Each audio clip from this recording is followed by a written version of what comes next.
Hey y'all, and welcome to the Ladywing Designs channel.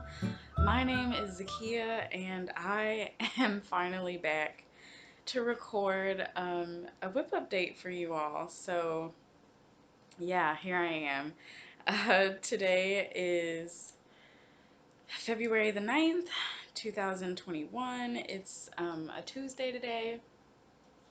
It's just a few minutes before 10 a.m. here in Alabama, where I am filming. So, what else? Thank you to everyone that watches, likes, subscribes, comments, whether here or over on Instagram or other social media. All of which is linked down in the description box below, everywhere that you can find me. And there will also be links to every project, every product or tool, every person that I mention will all be linked down below. So check that out. Um, and then what I'm like, what do I say in these intros? Maybe I was doing so good when I was filming those craft with me's last month.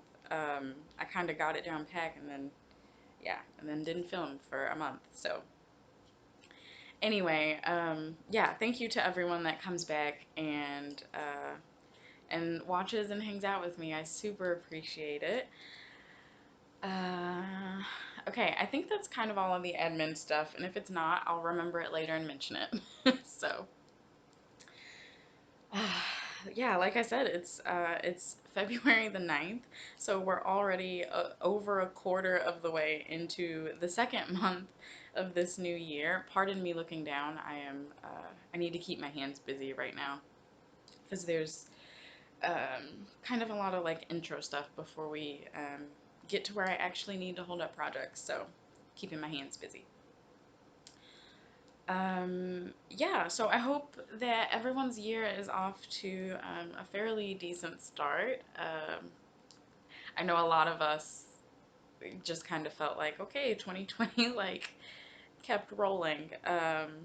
Yeah, so I hope that everyone is doing well, that you're healthy and safe, and able to take some time to do things that you love, whether that's crafting or reading or just sitting and not having to do anything, whatever that is.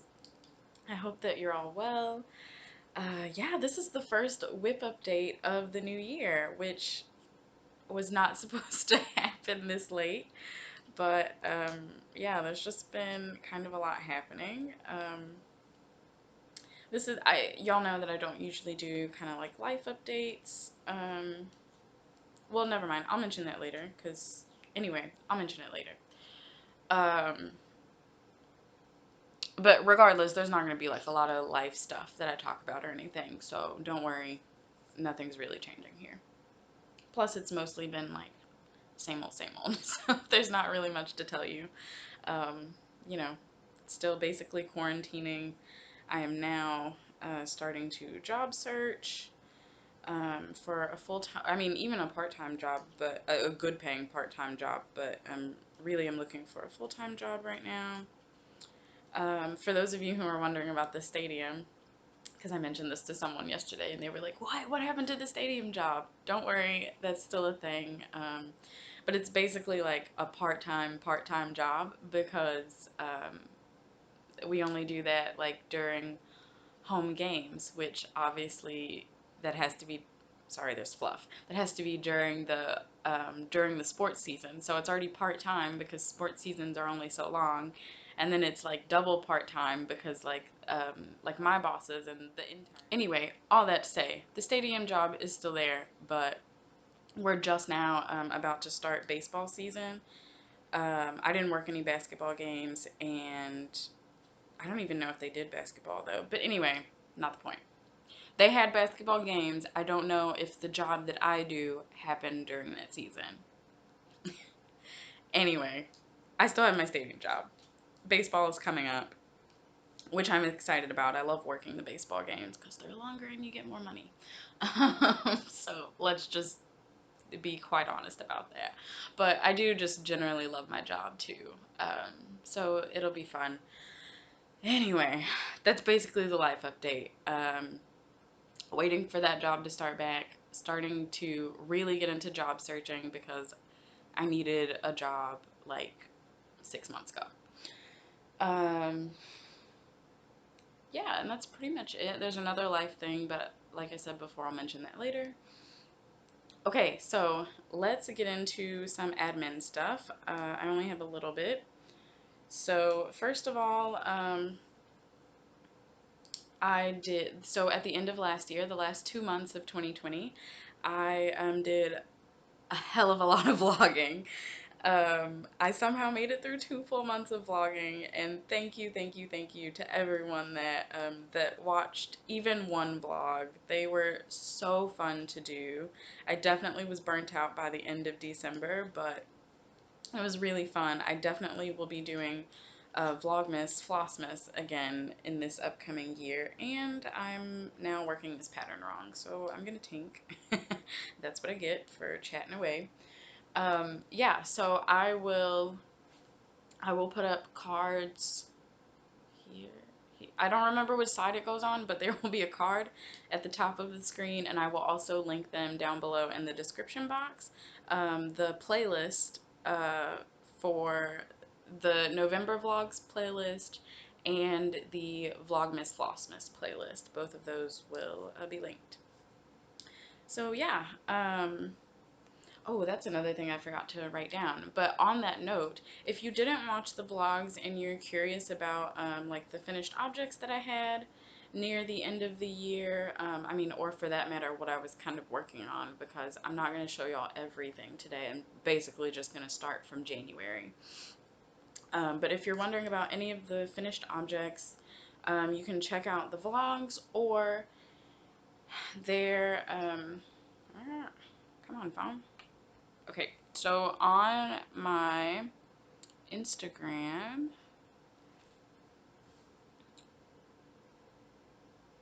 okay, so on my Instagram profile,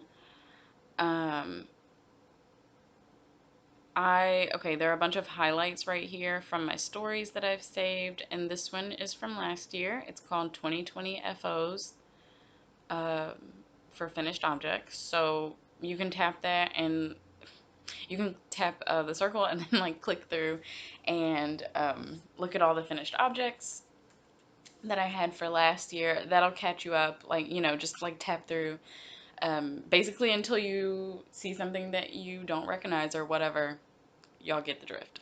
They're there, and then they will okay, let me just click on this. So what I did, every time, whenever I have a finished object that I post in my feed, I just post the add that post to my story. So like if you wanted to know about these socks, you can just tap on that picture and it'll say view post, and you go there and then you can read any like details or whatever about it. So that is there. There's also one for, let me hold this closer. There's also one for 2021 FOs and, you know, other things as well. Like I said, there are actually quite a few highlights up there. I need to delete a couple of them. Oh my goodness, sorry. My thing refreshed and I like saw one of my favorite people. Oh my gosh. Okay, anyway, let me stop. Let me get off Instagram. So, yeah, so feel free to check out that highlight if you're wondering about FOs that I had at the end of last year, because I'm not going to show those here. At first I thought I was just going to do like a quick flip through up here for y'all and kind of give details, but I don't even want to do that. I'm just ready to get into this year's crafting. So there's that. Also, if you watched the vlogs or maybe a craft with me recently, you will have, okay, gotta make sure I think back all the way to the beginning of the round. So I thought this was gonna be like a very simple project that I didn't have to think that much about while I talked, but nope, not really. Anyway, I started a Buy Me a Coffee page and then retitled it Buy Me a Pattern because I don't drink coffee. So yeah, that is also linked down below, and don't feel obligated to donate or support or anything, but if you would like to support the channel, it's there. It's going to help me figure out designing costs in the future, and um, yeah, just different things that the channel will probably need to help pay for it. To pay for it. Okay. Words are really hard today. So it's gonna be a struggle video. That's all I have to say. Crafty endeavors, design endeavors, that type of stuff. Tutorials that I want to do, things like that. That's where that money is going. Oh my goodness. Okay, let me put my phone on silent because I'm gonna get distracted. Okay. Buy me a pattern link down below. Don't feel obligated, but super huge thank you to anyone and everyone that that donates over there. Okay, 11 minutes in. Let's do this. We have stuff to talk about. So yeah, if you haven't already, now's a good time. Grab yourself some crafting, maybe a beverage, maybe some food if you're just feeling like eating. Okay, let's get started.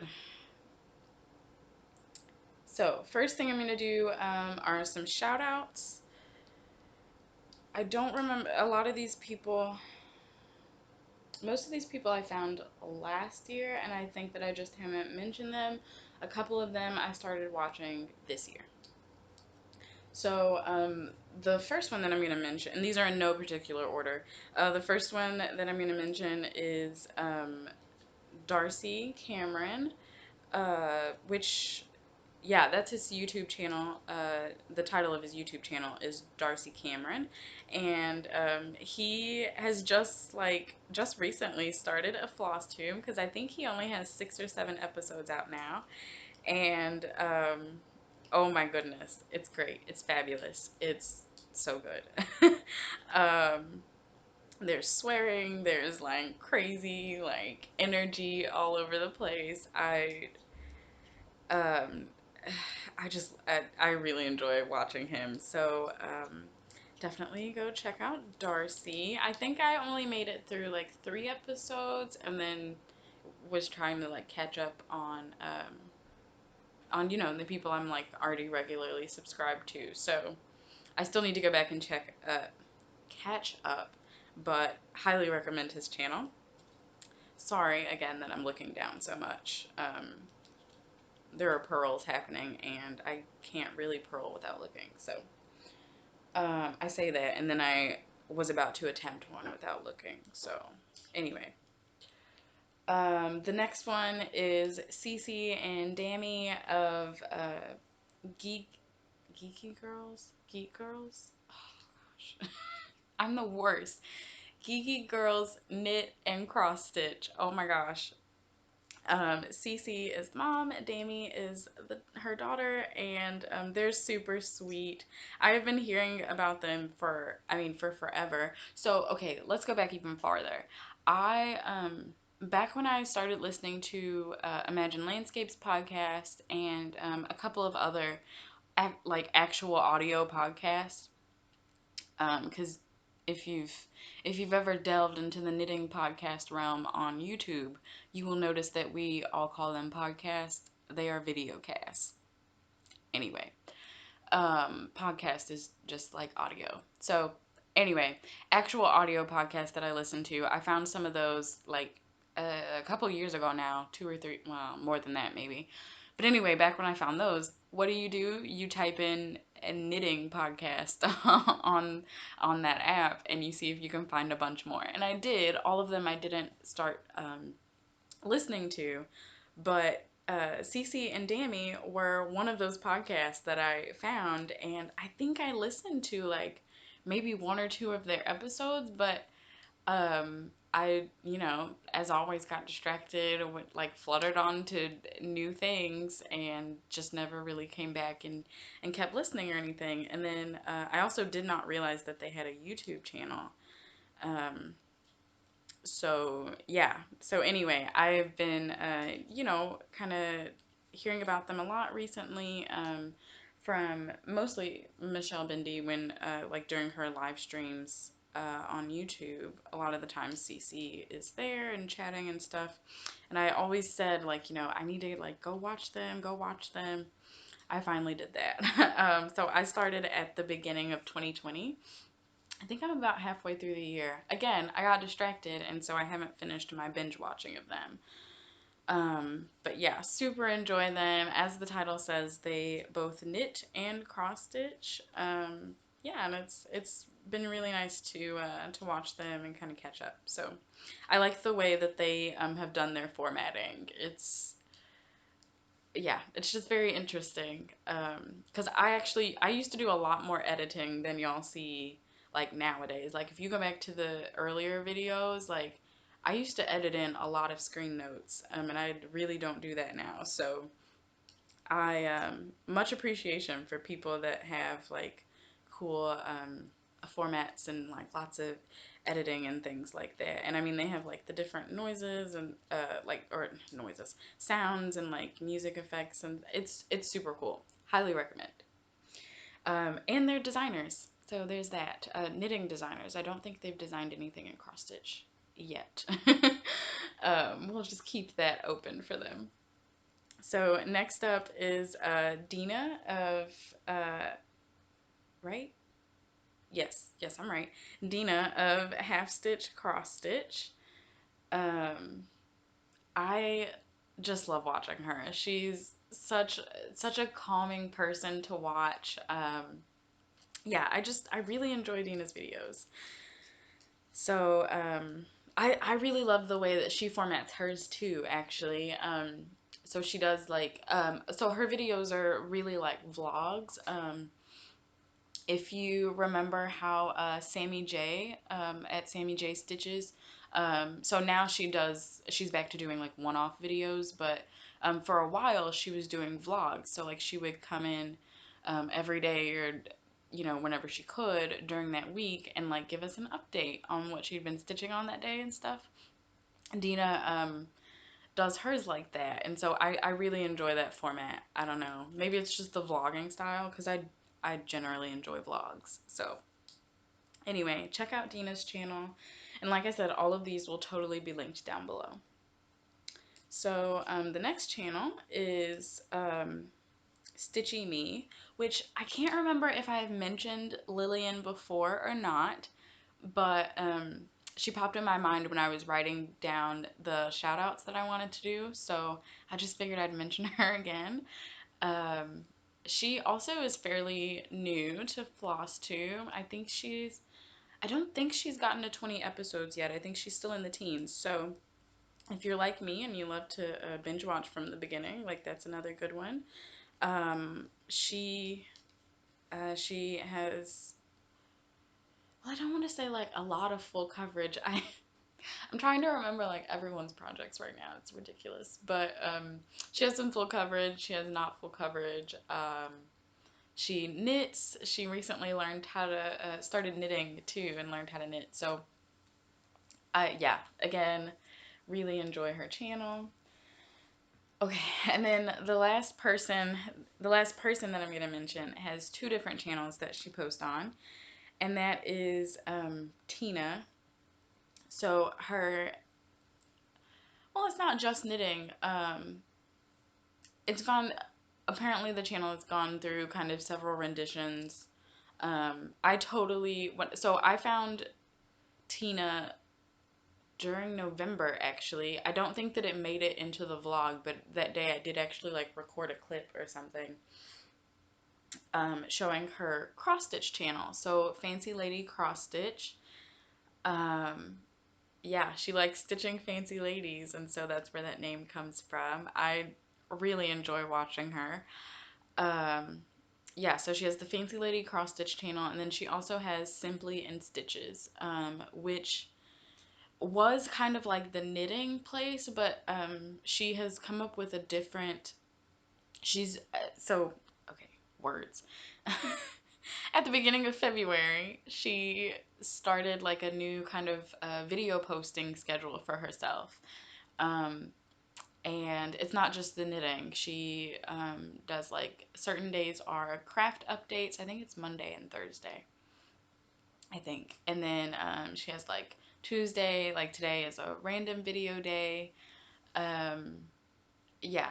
Anyway, it's not just knitting on that channel anymore. It's just kind of like a lot of different things. She did like some cooking, grocery shopping videos, which I totally watched. I found that I always find these things interesting, but then I don't like apply them to my own life. Whatever.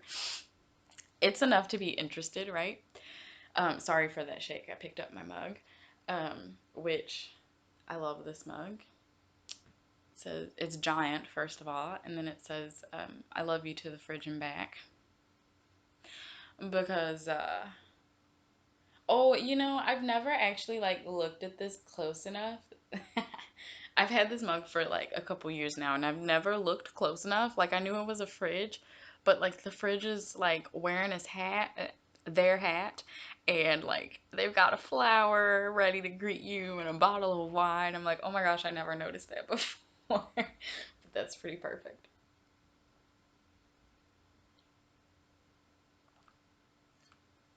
Okay, pardon the shakes. Oh, not that bad that time. Okay, so go check out Tina's channels. Um, Go check out everyone's channels. Like I said, they'll all be linked down below. This is totally going to be long because we're already 22 minutes in. Sorry, not sorry. I have not talked to y'all in forever. I am feeling very rambly, and there's also just a lot to show. Okay, so, a little bit more of knitting for me here as I tell you about some fully finished objects. So we call those FFOs in the knitting world. And I actually had a revelation about one of the FOs I'm going to talk about is kind of an FFO. Hopefully I'll remember to mention that because I was like, oh, that actually works. Anyway, okay. Sorry, y'all. I like kind of just woke up an hour ago. I'm like, my eyes are watering, don't know why. Okay, I'm fine. We're all fine here. This is real life. I'm not cutting any of this out. But anyway, okay. FFOs, fully finished objects. I had two at the end of December. So, okay, I went home for Christmas, and if you watched the Vlogmas episodes, you know this, but I went home in the last 2 weeks of December for Christmas, and I took two finishes that I had that I was giving my parents. So I'm just going to put in pictures. I was trying to decide which one I'm going to talk about first, but it really doesn't matter. So, the one for my dad was stitched for him like 2 years ago now, and it was supposed to be a birthday present. So last year, maybe it was September or something, sometime last year, my parents we came down to visit family in Mississippi, and they came over to see me and sat in the apartment for a little bit. Excuse me. And I finally showed my dad that project. Like mom knew that I had stitched it for him 2 years prior, but he had no idea. So I'll pop in a picture of the FFO here. It is Arranging Tools by Ink Circles. And yeah, I will it'll be linked in the description box or listed in the description box with the colors that I use, the DMC, and all of that. So, yeah. The frame is one that my dad had in the attic, and it worked.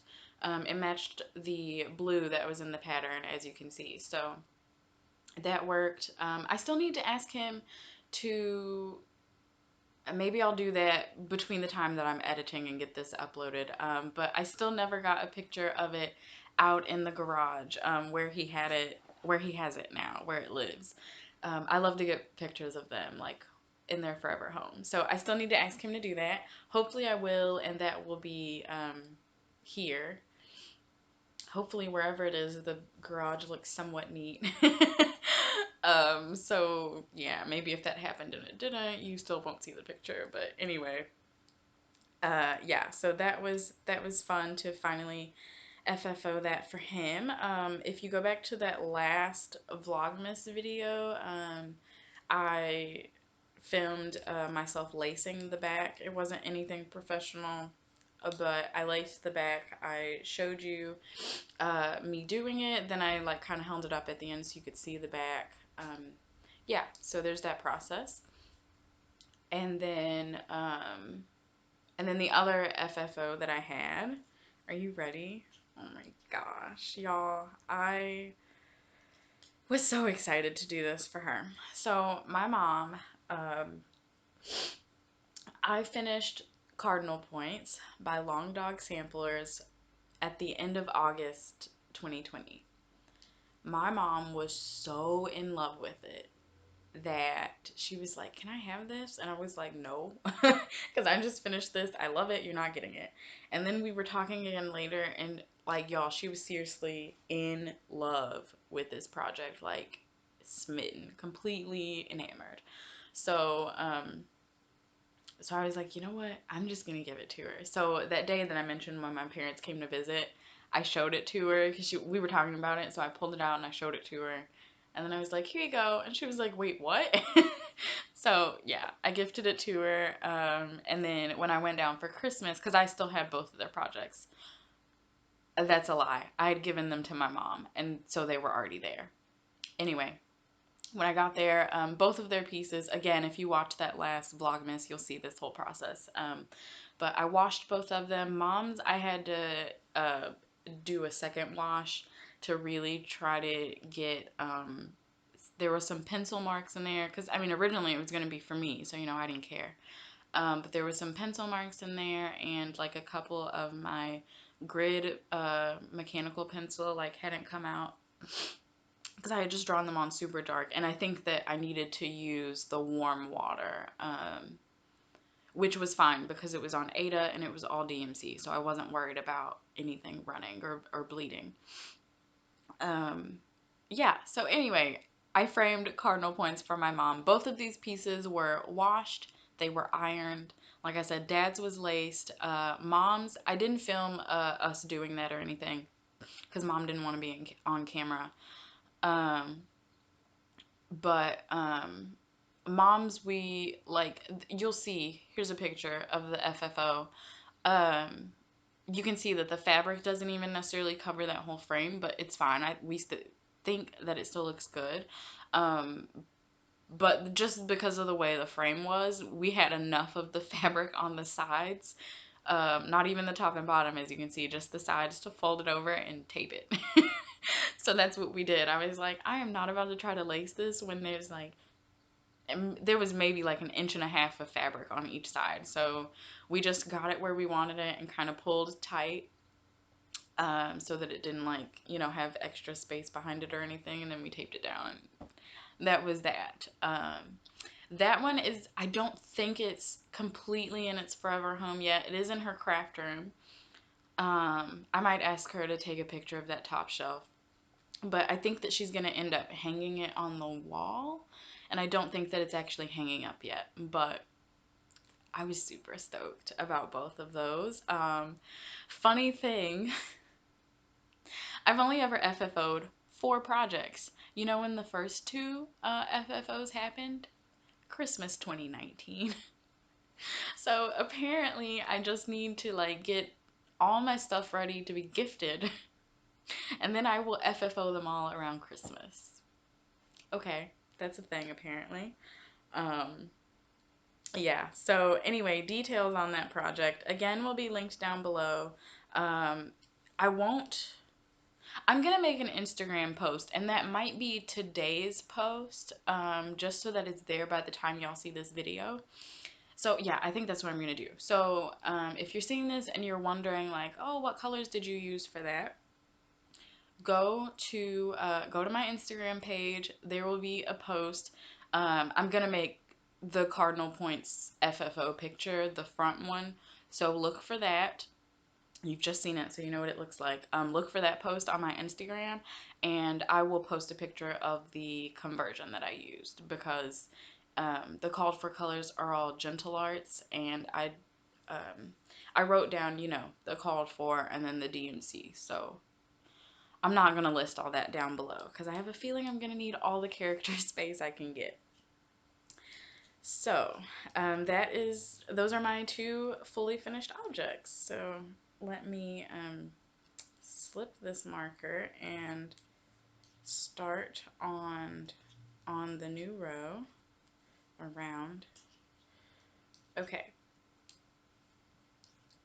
so let's move this and let's talk about some finished objects. So before was fully finished objects, FFOs, and now we're just going to talk about FOs, finished objects. So, okay, and if you don't know the difference, while I'm still here, if you don't know the difference, a finished object, like you finished the stitching, you know, you finished making the thing. Sorry, I have hair like everywhere, and it's really bothering me. A fully finished object, you take the finished stitching and, like you just saw, you frame it, or you can make a pillow, or you can finish it in a hoop, a wall hanging, like a scissor fob. They're all, which is basically a tiny pillow. Yeah, there are all sorts of things that you can do to FFO a project. But anyway, let's get to finishes. So I have a lot. I'm going to do them in the chronological order that they happened, because that's the way that they're written down, and I'm going to make it easy on myself. So first up, this was the first FO of the year. Okay, so a little bit of background. Ooh, did that start at Christmas? I think. No, it started, well, it started 2 Christmases ago. uh, anyway, so Christmas, yeah. Christmas 2019, I finished everyone's gifts except for my brother's. I had started a hat. It was actually the same pattern. I had started a hat for him and was like halfway through it. Maybe, no, I was like halfway through the hat. And it just sat there until July. And I went home. Yeah, because I went home for my brother's birthday, which is at the end of July. And I was like, okay, he is getting this hat, because, you know, really, like, I still owe him a birthday present from last year, because technically that was supposed to be his Christmas present. So I guess I need to figure that out. I do actually still owe him a present. Maybe I'll just get him 2 really nice ones this year, because he turned 21 last year, so I kind of have to. Anyway, okay. So I had started this hat for him, and it was in like the same brand of yarn. This is Caron Simply Soft. It's just black. So and it's 100% acrylic. If you've never heard of that, you can find it in box stores. Yeah. So I knit this for him, and it was in that yarn. And then so for Christmas last year, I decided I was going to make my dad a hat. Totally different pattern. We won't talk about it today. But I made my dad a hat, and it was out of this yarn. And then, right? Yeah. So I think that I had to like go, I'm trying to remember this. It doesn't really matter. The point is, I'm really glad that y'all are here for the rambles, because, because. So, anyway, a long story, way too long. What I'm trying to say is, every person, the 4 of us in my immediate family, mom, dad, brother, me, we're all gonna have black hats made out of Caron Simply Soft, because that's just been the trend. So I made my brother that hat, and then I made my dad a hat for Christmas, again out of this yarn. And then when I got back, my New Year's cast on for myself was this hat. So this is and like I said, this is the same one that I made for my brother. So this is the Graham hat by Jennifer Adams. I'm holding it close so you can kind of see the patterning. And this is a free pattern. So you can see it has a 1x1 rib and then this like texture on it. So what's great about this pattern is that you actually knit it on the wrong side. But I mean, to be fair, you can, it's basically reversible.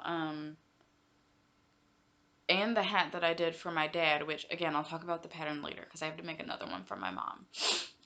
That was the other funny thing. It's going to end up being that me and my brother have the same pattern and my mom and dad have the same pattern. So that was just coincidence. Those are just the one, because I made the hats for the guys first, and then my mom really liked the look of my dad's hat. So she was like, I want that same exact pattern. And then when I was like, okay, I'm going to cast on a hat for me first before I do mom's, and I was like, okay, which of these two patterns do I want? And I went with the one that my brother had, so it worked out. But anyway, back on track. It's basically a reversible pattern. So this is the... okay, excuse me. This is the side that you actually knit the pattern on, because... and again, this is free, so I'm not giving anything away. One round you knit all the stitches, and the next round it's a ribbing texture. It's knit 1, purl 1. So yeah, so you know, you do it that way so that there are more knits, because most people don't really like to purl. Yeah, and then when you're done, you flip it on the outside, and this is like the way the hat was actually written. Like this is the right side. This is the side that the designer intended for you to wear it on. But yeah, so anyway, this is my hat. It's fabulous. It's a really fun knit. If you're looking for a simple hat pattern, and like I said, it's free. So okay, so there was the Graham hat. Next was some socks. So I started these last year. Sorry, I'm gonna take another sip here. I actually should have eaten. So at some point during this, I might really have to pause because I'm gonna start getting a headache soon.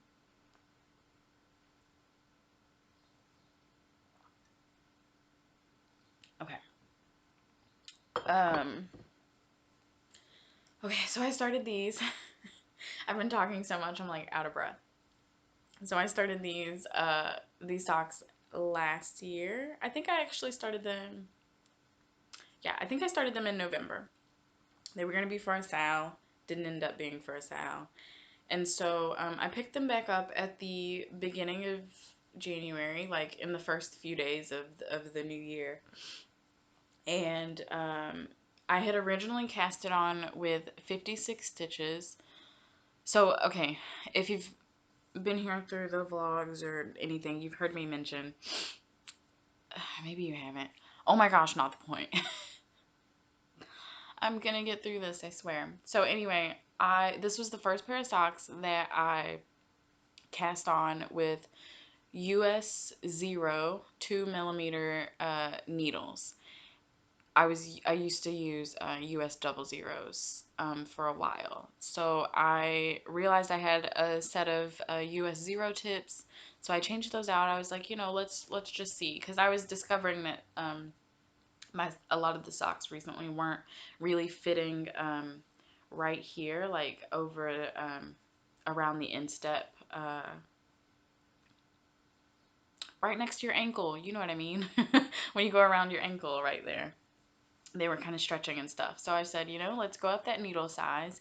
And for some reason, when I cast these on, I was like, oh, you know, we went up a size. Let's just do 56 stitches, which I don't know why I did that. So at the beginning of January, I had maybe like about this much on that first sock. And so I ripped all that out because I was like, dude, that's not going to work. Like, why do you think that's going to work? So I ripped it out and I cast on my normal number of 60 stitches, and they zoomed after that. They went super quick. So I'll hold this up. So here it is a little closer. So this main yarn is I Ate Your Gingerbread House by Super Crafty Girl. As I've mentioned previously, I'm not sure if they're still dyeing. I don't think they are. Yeah, so there's the sock. And then I did a contrast color for the heel flap and gusset, and the, not for the gusset, for the heel flap and the heel turn. And then for the toe, that was a mini skein from Super Crafty Girl called Holly. Both of these were Christmas colorways, like 3 years ago now, 3 Christmases ago now. Doesn't matter. It's been a few years is my point. So on the foot, because I was just like slightly worried, I was like, well, what if 60 stitches is a little too big on the foot? So just in case, I did a 3x1 rib on the top of the foot. So I actually started that back here. So so I knit the leg, I did my heel flap and the heel turn, and when I started back in the round, here, you can see it a little better at this direction. So when I started back in the round on my gusset, you can see that's where I started the 3x1 rib, so that it for sure would stretch over that part of my foot. And at first I was gonna like only do a few rounds and then stop, which I might actually do on socks like from here on out. I don't know, we'll see. I need to try it on a pair and see if I like it. Only do, oh gosh, okay. Only do like 10 rows or something in the rib and then just go back to vanilla, you know what I mean? So that it has that stretch there. But anyway, that's why I started the rib. And then I figured, you know, just in case it doesn't fit on my foot, that the 60 stitches is too big, I just did the rib the whole way down. Which I highly recommend, like a 3x1 rib or some type of rib on the foot. It's just nice. It pulls them in a little bit more, keeps them snug. So there were those socks. Like I said, once I ripped that first sock back out and restarted, they zoomed. So first pair of socks for this year. Okay, all the FOs are gonna get tossed over there. There's stuff on the floor because the couch didn't have enough room. Okay, so next, back to cross stitch, was Relentless. Oh my gosh. Y'all, I really actually haven't looked at this since I finished it and tossed it on my end table. So, I'm so in love with this. I love it. So this is Relentless by Ink Circles. It was originally charted and released in 2015 to celebrate gay marriage being legalized. And yeah, I started this last year during Mania, at the end of Mania, and then I put it on hold until the beginning of June to start the hashtag Relentless Love Sal with some peeps. And yeah, a couple of us have finished now. Actually, okay, so let me just back up. Well, okay, let me scoot forward and then let me back up in my storytelling. Such a nerd. Anyway, so y'all, I'm really glad that y'all get where I'm coming from. Cause it's very entertaining to be me, that's all I'll say. Anyway, okay, first, this is 32 count Light Mocha Belfast linen. This is all DMC. They will all be linked down below. And again, if you go to Instagram and look at the finished post, I try to always I try to always list my color conversions or put a picture up or something when I finish projects over on Insta. So this is not what the original chart looks like. There were a few conversions. So Mocha over at Millennium Stitcher on Instagram, who she finished hers before mine, and she did it tiny. It's like 1/1 on 28 count, I think. It's super cute, y'all. You should totally go check hers out. But when I said that I was gonna start this, Mocha did she did a little playing around with the pattern, and she has a graphic that you can ask her for. So we changed some sections to brown. You can see some spots around the edge as well, to represent, there are two different shades of brown. There's a lighter and a darker. To represent Black Indigenous People of Color, BIPOC, if you've never heard that term before, BIPOC. And then she also, let me get in closer here. She also charted these lines over some of the arrows here on the gender symbols. She charted in some of those lines to represent the transgender symbol. So, represent our transgender peeps. So yeah, I totally went with that. I was like, absolutely, because I had already been trying to decide how I was going to incorporate some brown for BIPOC. So it worked out perfectly. And then just a couple of other changes that I personally made. So Mocha originally had the lines, like these two were both at the top and these two were both at the bottom, um, because the pattern is symmetrical, so it would have kept it symmetrical. But I saw that and I was like, but everyone's not the same, so why would each corner look the same? So if you look, this quadrant, the line is on this side one. And so if you go here or here, the lines changed, right? So that each kind of part, it's different, right? So like here, this one's up here, and on this side, the line's over here, and this one is at the bottom. They're all different, is my point. Because people are all different. And then the other, what other changes? I think the rest of them were just color changes at this point. So I brightened up the yellow, because I wanted it to be a legit yellow. It was more like a yellowish orange or orangish yellow, and it was meant to fade a bit more with the orange that's there. I didn't like that. So I brightened up the yellow, and then this light blue was supposed to be like a bluish green or greenish blue, whichever, because again, it was supposed to fade more with these colors and blend in. And I changed that to 3766, which, well, I'll mention that in a second, which is the suggested color for the transgender pride flag. So if you don't know, that flag colors are like a light blue, a light pink, and white. And yeah, so this is the blue that's recommended for the transgender flag. So I changed that to further represent transgender peeps. And then I also, and then I changed the purple. I was like, what's the last one? So the purple that was charted was like a pinkish, it was more like a purplish pink, and I just did not like that with my colors. So I changed it.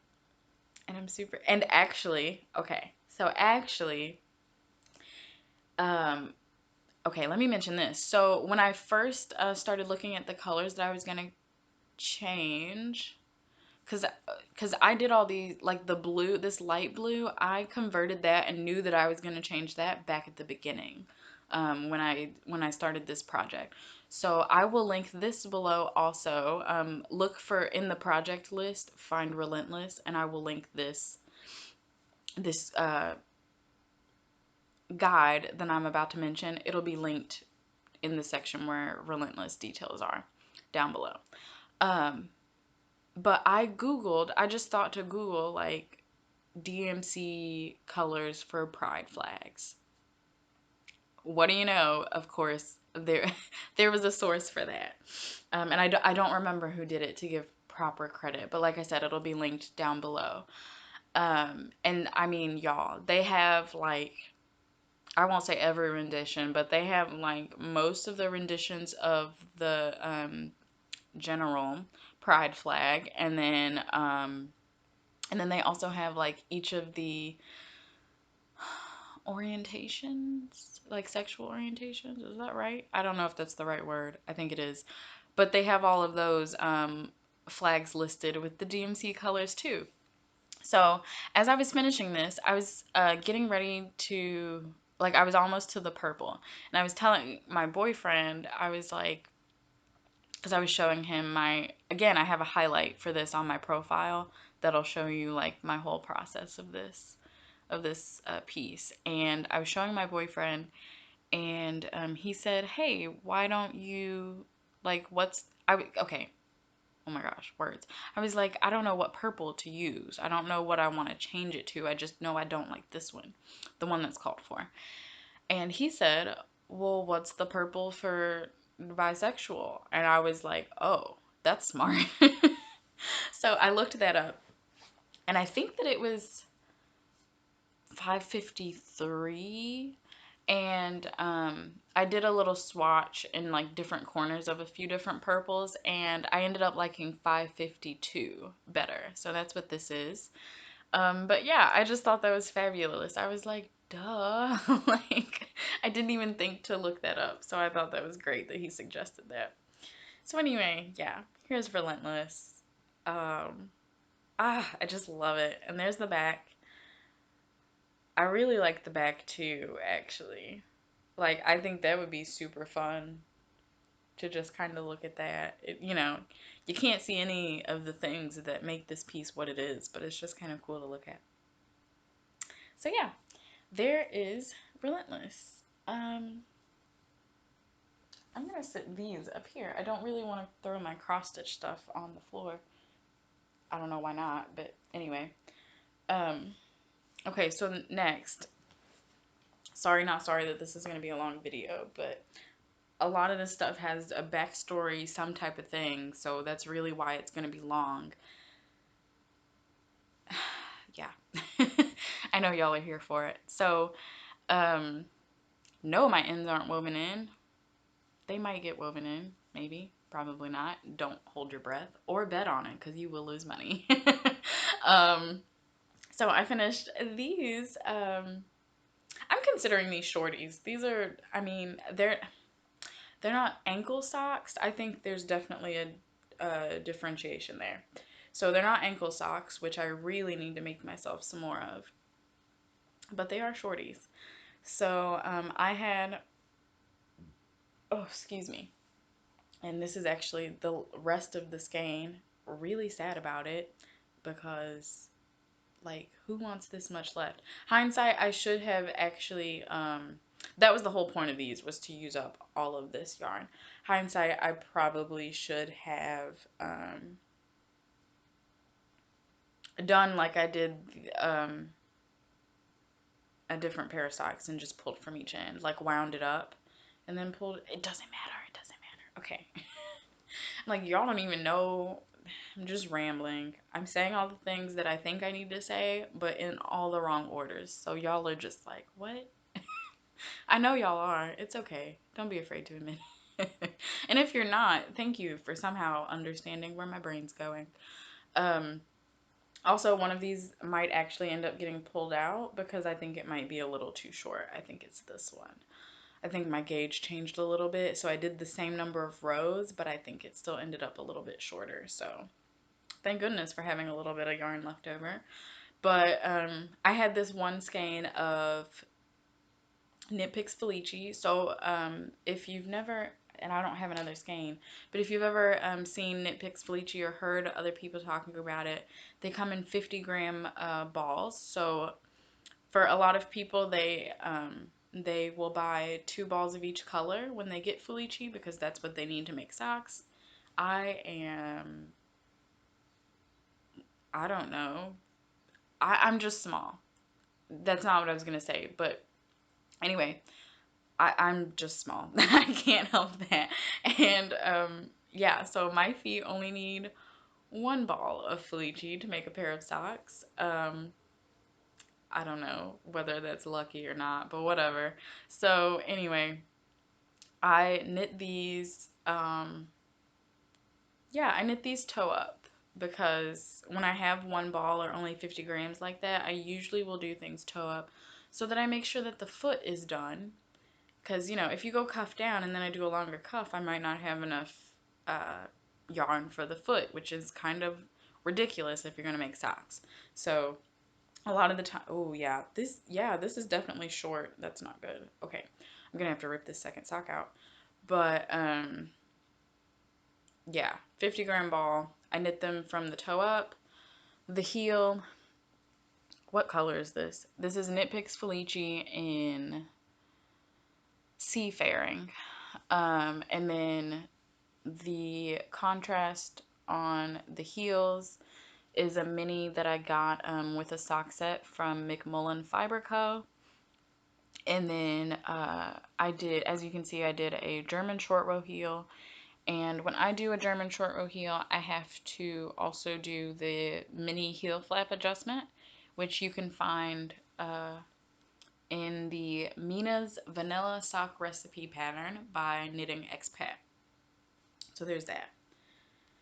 Yeah, like I said, I think it's this sock. I feel like you can kind of tell just from me holding it up, but it might also just be me. But yeah, this one's a little bit shorter, so I'm gonna have to go in and, luckily, I haven't woven in my ends, so I'm gonna need to go into, to the toe and take out the Kitchener and rip back a little bit, and actually measure. Because yeah, it's not quite long enough. I think the gauge just changed a little bit. Whatever, it happens. So yeah, that's the leftover yarn. I mean, even after I add a couple rows to that sock, I'm still gonna have basically this much left. So it will probably just get put in a scrappy project. I'm looking at the one that it's going into. We'll talk about that maybe, I don't know, at some point. I haven't touched it in a while. But anyway. Okay, next, more socks. It was a very sock month. So these are made out of yarn. Oh, and she told me, I will put it on the screen. So a couple years ago now, when I had what I thought was just going to be like a quick test knit and then a published vanilla sock pattern, it's not. If you've been here a while, you know this. But anyway, back when I was doing the test knit for my vanilla sock pattern, because it was just going to be German short row heel, and that was going to be it. And now I've added more to it. But anyway, one of the people that did my test knit, that test knitted for me, she used these yarns in her socks. And this is all I had left of these two. So I think I did pretty good. Again, those are just going to go on a scrappy project. And yeah, so this main color, they're both from the same dyer. Again, I should have popped it on screen and it'll be in the description box. Yeah, so this skein had more of it, so I used that for the main color. And then I used this orange one for the heel, again, German short row heel with the heel mini heel flap adjustment. And then I also used it for the cuffs. So again, because I only had so much yarn, these were knit from the toe up, which is why they have that German short row heel. I don't really like doing heel flap and gusset toe up. Which, while I'm mentioning that pattern, is kind of what's keeping me from like finishing the pattern, because I don't really like toe up, heel flap, and gusset, but it would be weird to not have it in the pattern instructions for it. So that's what's holding me up now, because I don't really like doing them, and I don't really want to take the time to figure out the math for it, you know. So bear with me. That sock pattern is going to be literally years in the making. It already is. But yeah, so I finished these socks. They're basically the same height as the other ones. It was basically the same numbers here. So yeah, more shorties. Love them. I'm super excited that I'm finally showing y'all these, because all of these socks have just been sitting. Because I kept thinking I was going to film, and then it just kept never happening. So now I have 4 new pairs of socks to wear. Yes, 4. There's another one. Which, if you follow me on Instagram, you've already seen it. So, okay, the next finished object, so far everything was finished in January, just for the record. So this was, okay. So this is the other bit of, I'm going to take another sip here.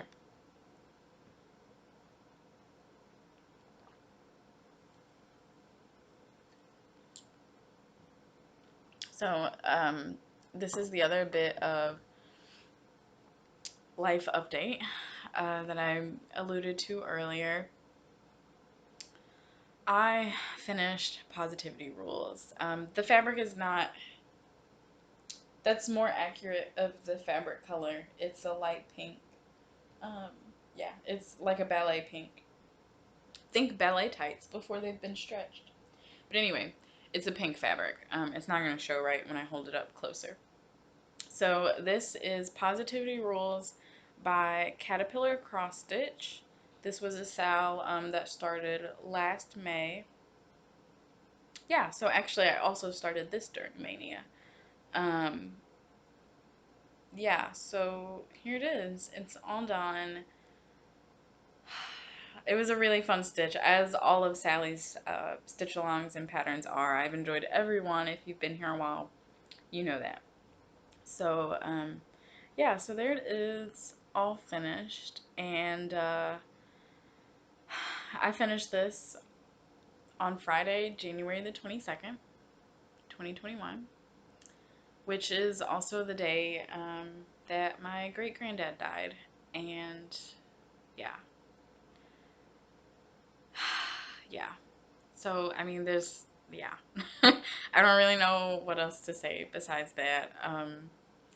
I was working on finishing this that day anyway, and I was like, yes, we got this, and I got distracted, sat it down or whatever for a little bit, and then, he had been in the hospital a couple times, well, the second time is the time he passed, but, for other things, he didn't die of COVID or anything like that. It was totally not COVID related. Yeah, but it just all kind of happened really quick. Yeah, and so we got the news that he had passed. I'm really trying not to cry right now. We got the news that he had passed before I had finished this. So I finished it after he had passed. Because at that point I just kind of needed to do something with my hands, and I mean, obviously I was close to finishing, so yeah, so I'm really like never gonna be able to look at this and not think about that. But yeah, it was a great stitch. I really enjoyed it. I highly recommend it. Yeah, it was really good. So, a really good stitch. Okay, I'm gonna move on now because I'm legit about to start crying. Um, okay, so there was that, and then the rest of January really was, I mean, so after this, oh look, we're going right into another caterpillar cross stitch. I actually didn't notice that. But yeah, so the end of January after that, I pretty much just worked on 2 projects. I'll mention them when I get there. But, yeah, so this was, this was started actually that same weekend. Granddaddy passed away on Friday, and then the clue for this actually came out Sunday if you're in the US, just because we're well, you know, a few hours behind the UK, which is where Sally of Caterpillar Cross Stitch is. Yeah, so when the clues come out, like, you know, the dates are technically the 25th because she's in the UK, but I'm in the US, so it was a few hours early. But it really didn't matter because I still ended up not starting until the 25th. So I would pop in a picture of like what the first part looks like, but I've already finished it, so I'm just going to show you. I'm going to pause so that y'all don't have to hear this crinkling. Okay, I just wanted to open that. So sometimes I get full kits. A couple of times Sally has offered to send me a full kit for her sales. A couple of times that's happened. Oh gosh, okay. This time, so okay, hold on. This is the Made to Create sal, and it's all about creativity and just like different creative outlets and forums that people can use. So not just like arts and craft, but like you'll see in this first one, there's just any type of creative outlet, and I love it. So the pre-orders for this actually opened up on my birthday, back at the end of November. So my parents' birthday present to me, I mean, yeah, basically both of them, their birthday present to me was buying this full kit for me, because I knew absolutely that I wanted to do this, and I just really love Sally's full kits. So I was like, if y'all can afford to get me the full kit, please do. You know, I would have settled for like just the pattern and like sourcing the other things myself, but yeah, I needed the kit. I needed the kit. So this is not obviously like, it kind of looks the way that it came packaged, but I mean, obviously, you know, I've been stitching and things now. So, if you've never seen me unbox one of or someone else show Sally's kits before, you get the fabric, your choice of fabric. She usually has a few different stitch counts that you can choose from. Oh no, no, no, no, do not get tangled. Okay, so you get the called for, your choice of the fabric in the called for color. It's just some neutral brown.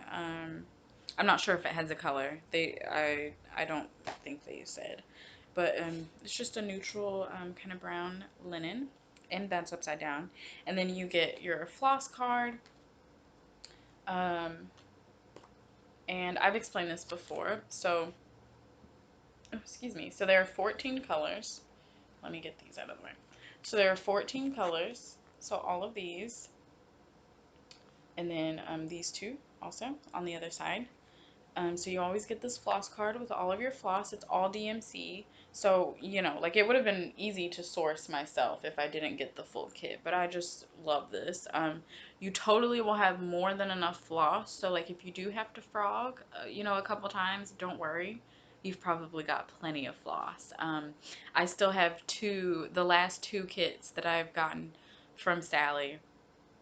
I saved the floss cards, like when I finished, like for positivity rules, I don't have it out where I could show you right now, but like I write positivity rules, and I have one for Hello Pumpkin also. And then so on here she has your colors listed with the symbol, the color number, and what corresponding number goes here, so you can see all these holes are numbered, so you don't have to search and think which one is that. She tells you where it's at. Yeah, and then I just write the DMC number over the numbers, and I like keep going because I have always had plenty of floss left over. So that's good to know. Look at these colors though. They're absolutely gorgeous. Yeah, and so what I do, that's what I was about to say. So what I do, I will pull a strand off of here. So you can see there are like a few different 6 strands. You can kind of separate one here and then just pull that loop off, and that whole 6 strand will come off. I prefer to work in by pulling off the group of 6.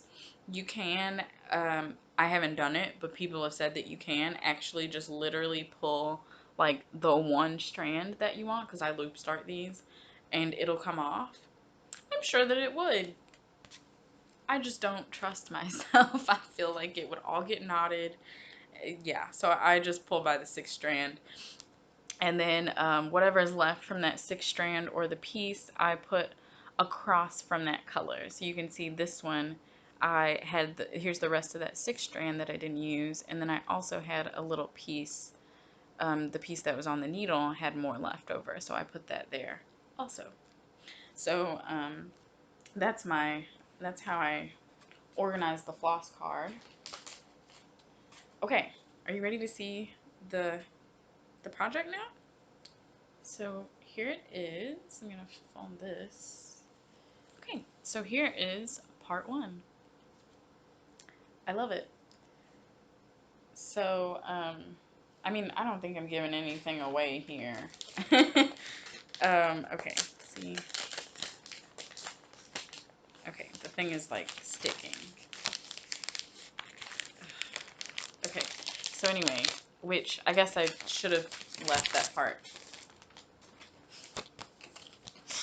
Okay, so here is the mock-up image. I'm gonna go back to part 1, I swear. This is the mock-up image. When I went to Sally's Instagram post when part 1 released, she mentioned in the comment like something about, oh, the E, and she had it in quotes. And then I looked at part one, and this was before I had started stitching. So then I looked at part one that she had sent us, and I was like, oh, that's an E. I was like, oh, that makes a lot of sense. So then because, you know, like, you can't completely see what everything is, but, like, it is still just a blurred out image. You know what I mean? So, so then I was kind of looking, and I was like, actually, I was like, yeah, we're totally spelling the word create. And I'm not sure if y'all can kind of tell that on screen. It might not come through clear enough because it's a blurred picture, but you can kind of tell. I'm really excited to see what we get next. I'm super stoked. That also makes me wonder if we're going to get like about a letter a month because it's a 6-month sal. Anyway, I'm really excited. So here is part one, all finished. We have a camera for photography, a jigsaw puzzle piece, a crochet hook, this is paint, a colored pencil, and needle and thread. I love it already. I was so not expecting this puzzle piece, and it made me super excited. Like, she is literally including all types of creative outlets, and I'm really stoked about it. So I also had to get the kit because I really, really needed this needle minder. Whoops, there we go. So you can see it says made to create. And then what Sally does with her needle minders, she actually uses like the same shades of colors as some of the flosses that you're actually using. So the needle minder literally matches the sal. And I love that. I always, when I do sals from her, I'm like, yes, I need the sal needle minder because they're just great. Oh, excuse me. So I'm stitching this on 32 count linen. Okay, I'm gonna pause again so that I can get all of this stuff back in this plastic. So hold please. Success. So, and then it falls. Stay up there. Okay. Next. Y'all, we're still on FOs. This is seriously gonna be a long one. Sorry, not sorry. I keep saying that, but like every time I look at the timestamp, I'm like, oh my gosh, have I really been talking this long? And we're still only on FOs. And like, aren't y'all glad that I didn't show stuff from the end of 2020? Oh my gosh, we would literally be here forever. So, was this next? Yes. Okay. Okay, pause, because this actually encompasses a spinning FO. So, which I totally forgot to grab. So, I will be right back. Actually, we will just take this moment to talk about all of my spinning FOs. How about that? Because I had 2 spinning FOs. So I'm gonna go grab that. Okay, so I think this was again back at the beginning of January. I just kind of got on a spinning kick again. So okay, so this I am gonna have to put in pictures. I'm not. I'm gonna go to Instagram. Well, okay, let me scroll on. So this skein, nope. Okay, this skein, sorry, I just turned my brightness up and I don't know why I did that. Okay, so that skein that I just showed y'all, so there are 2 skeins of this fiber, and I think that I showed them last time after I had already finished them. So this is the first skein that I finished like 2 years ago. This is Knit Picks, Wool of the Andes fiber, and the Persimmon Heather colorway. So this is the first skein that there's my tag, my label. I'll link the shop that I get those from down below. I think it's Cut Up Glue Down. So this was the first skein that I finished. You can see it's like fingering weight. I still don't know what I'm doing with this yet because it's just so nice to look at. Still can't believe I spun that. Except I can. We'll talk about that in a second. So this skein is the second skein that you see there on the right. So you can tell like they're totally not the same weight. Oh, excuse me. They're totally not the same weight of yarn. That's okay. So this skein was still on my drop spindle after it had, well, okay. I was mostly done plying it and there was still a little bit. I did not really feel like dealing, I just didn't feel like dealing with the rest of the 2 little balls that I had from my, of singles, because they were just starting to get kind of tangled up and stuff. So I said, you know what? I'm just gonna end it. And like I had, you know, kind of little nuggets like of singles. Like I really should have tried just like plying the rest of it to get a little bit more yardage, but I didn't really care. It's okay. Um, so yeah, so that skein came off of the spindle. And here it is wound up. I haven't used it for anything yet. I just caked it up and then didn't start the project. So there's that. I'm mentioning this because I had to get that off of, where am I sitting this stuff? I had to get that off of the spindle so that I could finish. Are you ready? Oh gosh. Okay. Okay, so I did actually show this on Instagram. So this was, am I going the right direction? Okay, so after that, I spun up, or I plied. I had to ply this third skein. And then during a live on Facebook one Friday night, I plied up this fourth skein. So there's my Lazy Kate setup. And then I plied this fourth skein. Oh, that was the last picture. And so I'm going to have to find actual pictures. I'm just going to pause and go find this picture because I want to show you the skeins. Okay, so I found the pictures. I still haven't posted these. That's why I had to get off of Instagram and actually go find them. So I'm trying to get it to kind of focus in there. So those are the 4 skeins. So first, second, third, fourth skein. And then the third and the fourth skein had like a little bit left over on a couple of their bobbins. So I got some minis out of those. Both of the minis are like 10 yards, I think.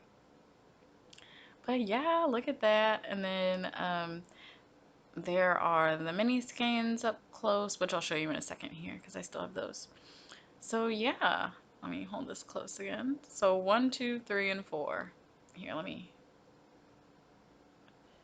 yeah.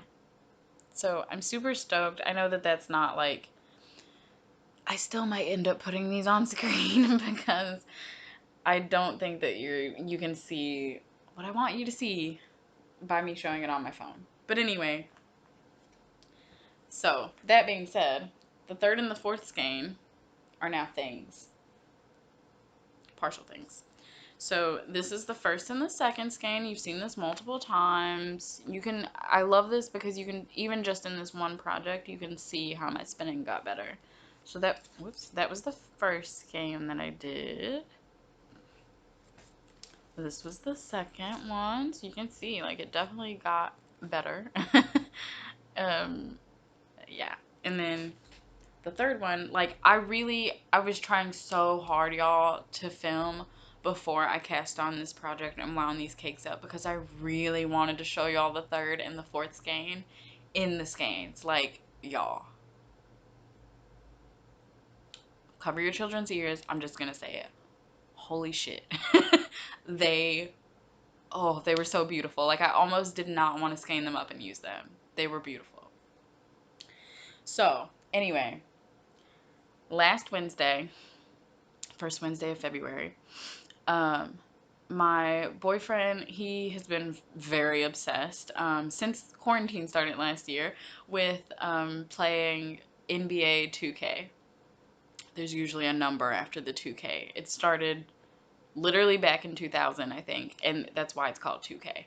And then there's been one every year. So last year when quarantine started, 2K20 was still out. It's a basketball game. If you didn't catch on to that, NBA 2K20. It's a video game. So he was obsessed with 20 and playing it, and then 21 came out last fall, and he's been obsessed with that too. Anyway, it's great. Like, just like I'm obsessed with my crafts and stuff, that's how he is with the game. Like, if we have any spare time, that's what we're doing. So it's kind of funny that we can relate to each other like that, but it's, whatever. Yeah, so anyway, last Wednesday they had an event going for 24 hours, and you get a double rep in this certain area of the game. So he took off work. He took off work that day and the next day so that he could recover, which I thought was brilliant. And yeah, so that Wednesday, like, we prepped everything Tuesday. We went to sleep like Tuesday evening / night, and then, well, Tuesday night really. And then we woke up because it started midnight Pacific. It went from midnight to midnight Pacific time. And so that's 2 a.m. for us because we're in Central Time. And so we like slept a few hours and then got back up at 1 something, and at 2 a.m. we were like, okay, go time. Now, technically by the time he started his first game, it was like 2:15 or so, and I was still just kind of sitting, waking up, getting prepped. And so when he started his first game, I started casting on for these mittens. So this is what's left. I'm going to show y'all this. This is what's left of those 2 skeins. I don't even remember which one is 3 and which one is 4. They have their tags on the inside, so like I know, but I'm not gonna pull the tags out. I think this was 3 actually. I think this was 3 and this was 4. So oh my gosh, y'all, look at that. I made this. Like, I still just cannot get over that. The whole time that I was making these mittens, I was just like, because I'm knitting, it's yarn, whatever, I'm just knitting away. And then, every once in a while I would be like, I made this yarn. Like, what? So I'm still just so shocked about that. So the pattern that I used is the World's Simplest Mittens by Tin Can Knits. It's a free pattern. Yep, it's a free pattern. There are 5 different sizes. I think it's toddler, child. I think so. I think it's toddler and then child and then adult, small, medium, large. And then they have, so each one of those sizes, they give you instructions for 4 different weights of yarn: fingering, DK, worsted, and chunky, which is also bulky. Yeah, so this yarn was about a DK weight. I think I did do a wraps per inch on one of the skeins, but like I've knit enough that I just kind of looked at it and was like, okay, this is about a DK weight. So I knew, but I still did a little wraps per inch test just to be sure. Okay, there's a lot of things going on with these mitts. So first of all, back to the 2K thing, right? So, oh, excuse me. So we decided to have a 24-hour marathon.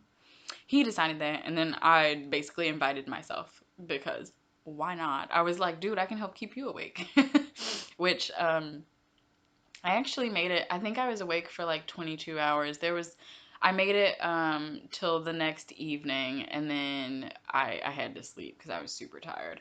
And then like counting the time from when I woke up to the end of that 24-hour period, I think I was up for like 22 hours. I think we both were, because he took 2 different naps for like an hour each, so whatever. We didn't quite make it, but that's fine. So his plan was to stay on the game for 24 hours, which he basically did.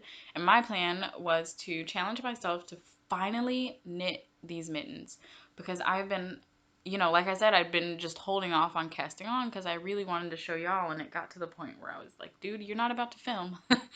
I know this, just do it already. And yeah, so I did. So I greatly underestimated myself, or how fast these would go. I don't know, but it only took me 12 hours to make these. I was really shocked by that. Like, from start to finish, like it was like right at 2:10 in the afternoon when I finished these. So it literally took 12 hours. It was a little weird. Because I was like, dude, what am I supposed to do with the rest of my day now? Like, I was supposed to be knitting mittens all day. So I did work these 2 at a time so that they would be exactly alike. Spoiler, they are not.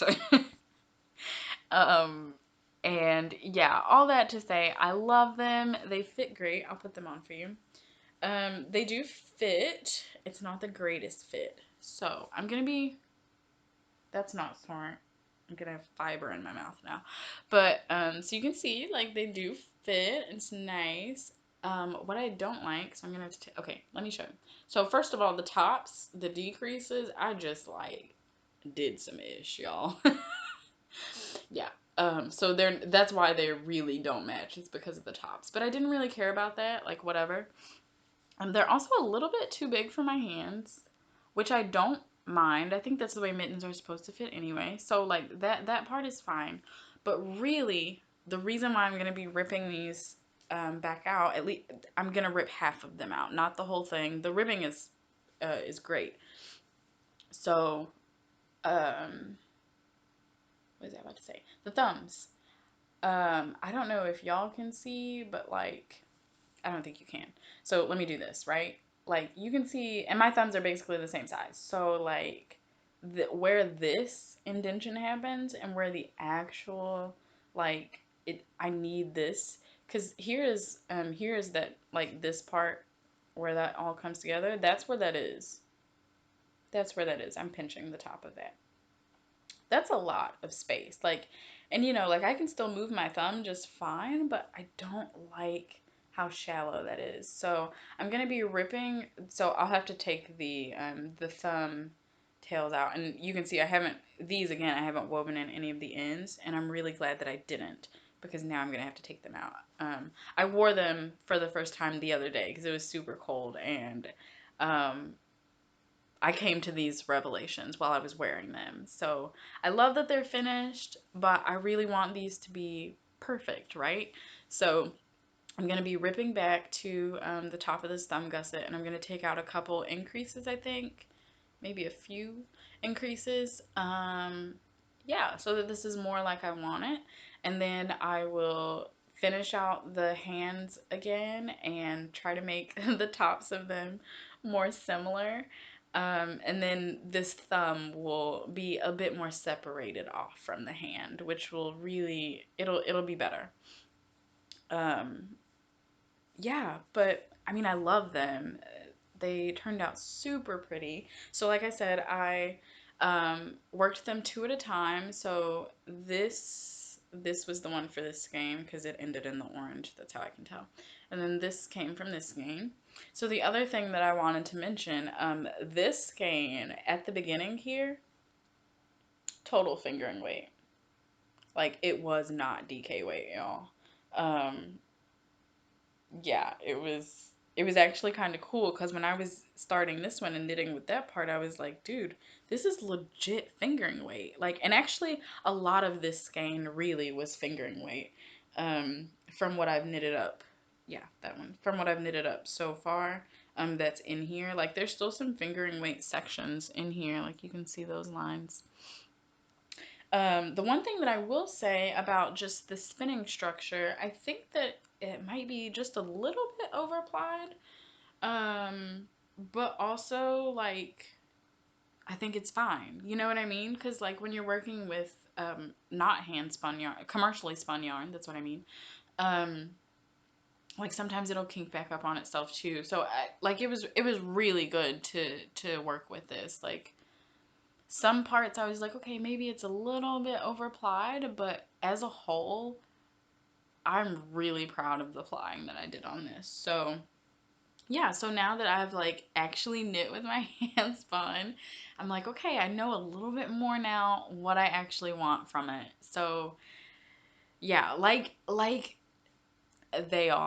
most people that spin, a lot of them will tell you knit with your hand spun before it's years old, because that's really how you figure out what you need to change and what you need to improve on to get the yarn that you actually want. So I'm really glad that I finally knit with some hand spun. This was the first time that I'd done that, so super stoked.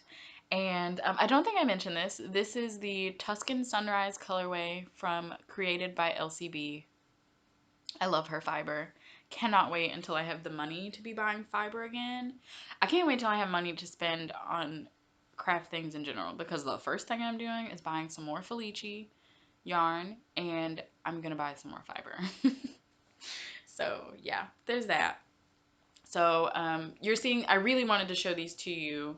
I also just didn't feel like ripping them out yet, but I really wanted to show these to you before so that you can kind of see what this looks like and what it'll look like after.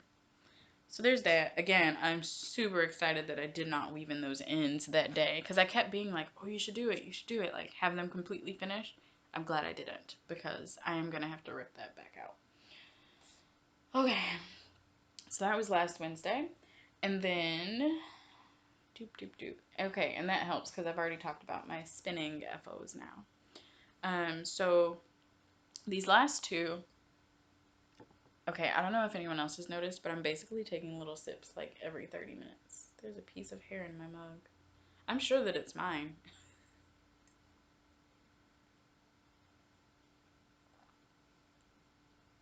Who else's would it be? Richard, boyfriend, doesn't use these mugs, and I'm the only one here, so obviously.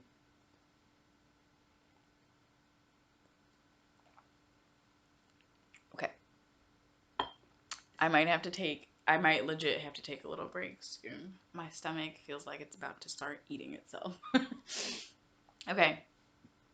So these last two FOs just happened yesterday.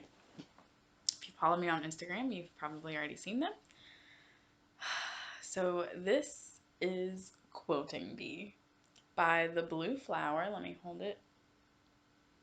I can't see what y'all can see. Is it in the screen? Okay, there we go.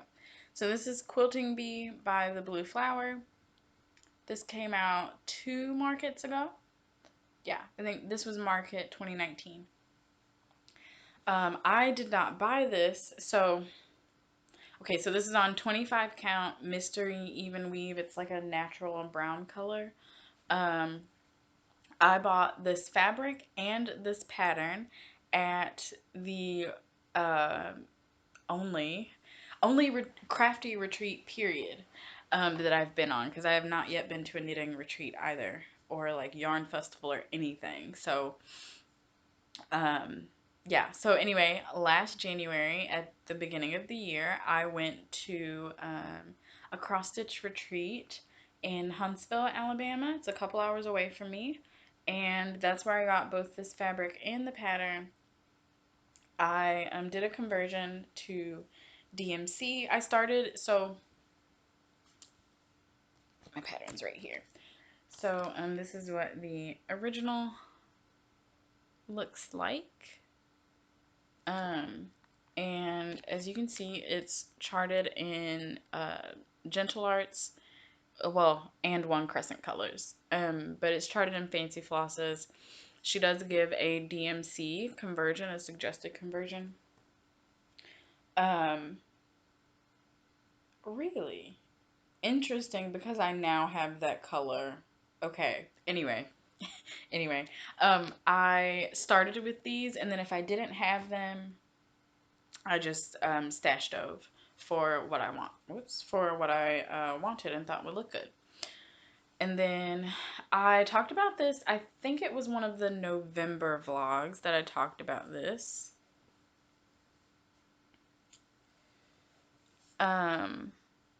So right in the center, I'm trying to. Okay, so right in the center of the bee here, these 2 colors. So this burgundy is not actually a called for. I added that in because the called for brown, okay, the color that I'm using for that symbol is this. It was this color that's the bee's body up here, was supposed to be where that burgundy is, and you could not tell that that was 2 different colors, that outside and that ring. You couldn't tell. So I decided, I just pulled randomly 3857. That's what color that is, that burgundy color. And so anywhere in the pattern where those 2 colors, because it's like a brown and then a purplish brown, and they just blended in too much. I actually should have chosen a little bit of a darker color for this. If you can tell from the picture, it's a little bit of a darker brown, but that's okay. It's fine. So yeah, anywhere where those colors were going to be next to each other, I just changed this brown to the 3857. And so you can tell that happened up there and that one, and oh, and then this one right here. Yeah, I really didn't have to do it too often though. I think this one over here also had the burgundy. And then just to kind of help bring that color in even more and really like bring it into the pattern like it's meant to be there. This border was supposed to be that original brown color too. So I did that. You can see it a little bit in there. So I also did that in the 3857. And I think it came out great. I put my signature under this wing here because like obviously I couldn't get it around the edge on the inside, and I didn't want to just have it floating anywhere because the pattern is just so symmetrical. I just didn't want it like kind of floating. So yeah, I just put it under that wing and I'm super stoked. I'm really excited. So now that I'm finished with this, um, who was that? Coca Hamas Rocio. I was watching her on Kokohama Stitchery. She'll be linked below. I love her. Highly. If you have not heard of Rocio, do yourself a favor and go watch her. Because she's fabulous. Fabulous. And, yeah, so anyway, I was watching her yesterday, and she is stitching Sleeping Bee, which came out after this one. It's like a winter version. I'd always been like, I don't really want to stitch it, whatever. But now I kind of want to stitch it. So there's that. And then the last thing, y'all, it has taken me an hour and a half. We've only done finished objects. Oh my gosh, take a popcorn break, people. So I think I'm gonna have to take a snack break though, for real. Yeah, so anyway, the other finished object that I had yesterday was these socks. Oh my gosh, I love them. I love them. I love them. I love them. Love them all you can while you look at them because I think they're gonna go to my mom, which is totally fine. I am not sad about that at all. Like with Cardinal point. So, okay, let me tell you about the socks first. So, okay, here's this. Okay, a weird noise. Does anyone else do that? Like things fall or slip or like something and you just like make super weird noises. I don't know why I do that, but lately it's been a thing. So, sorry, not sorry. It's funny because I can't like stop them from happening now. It's a reflex.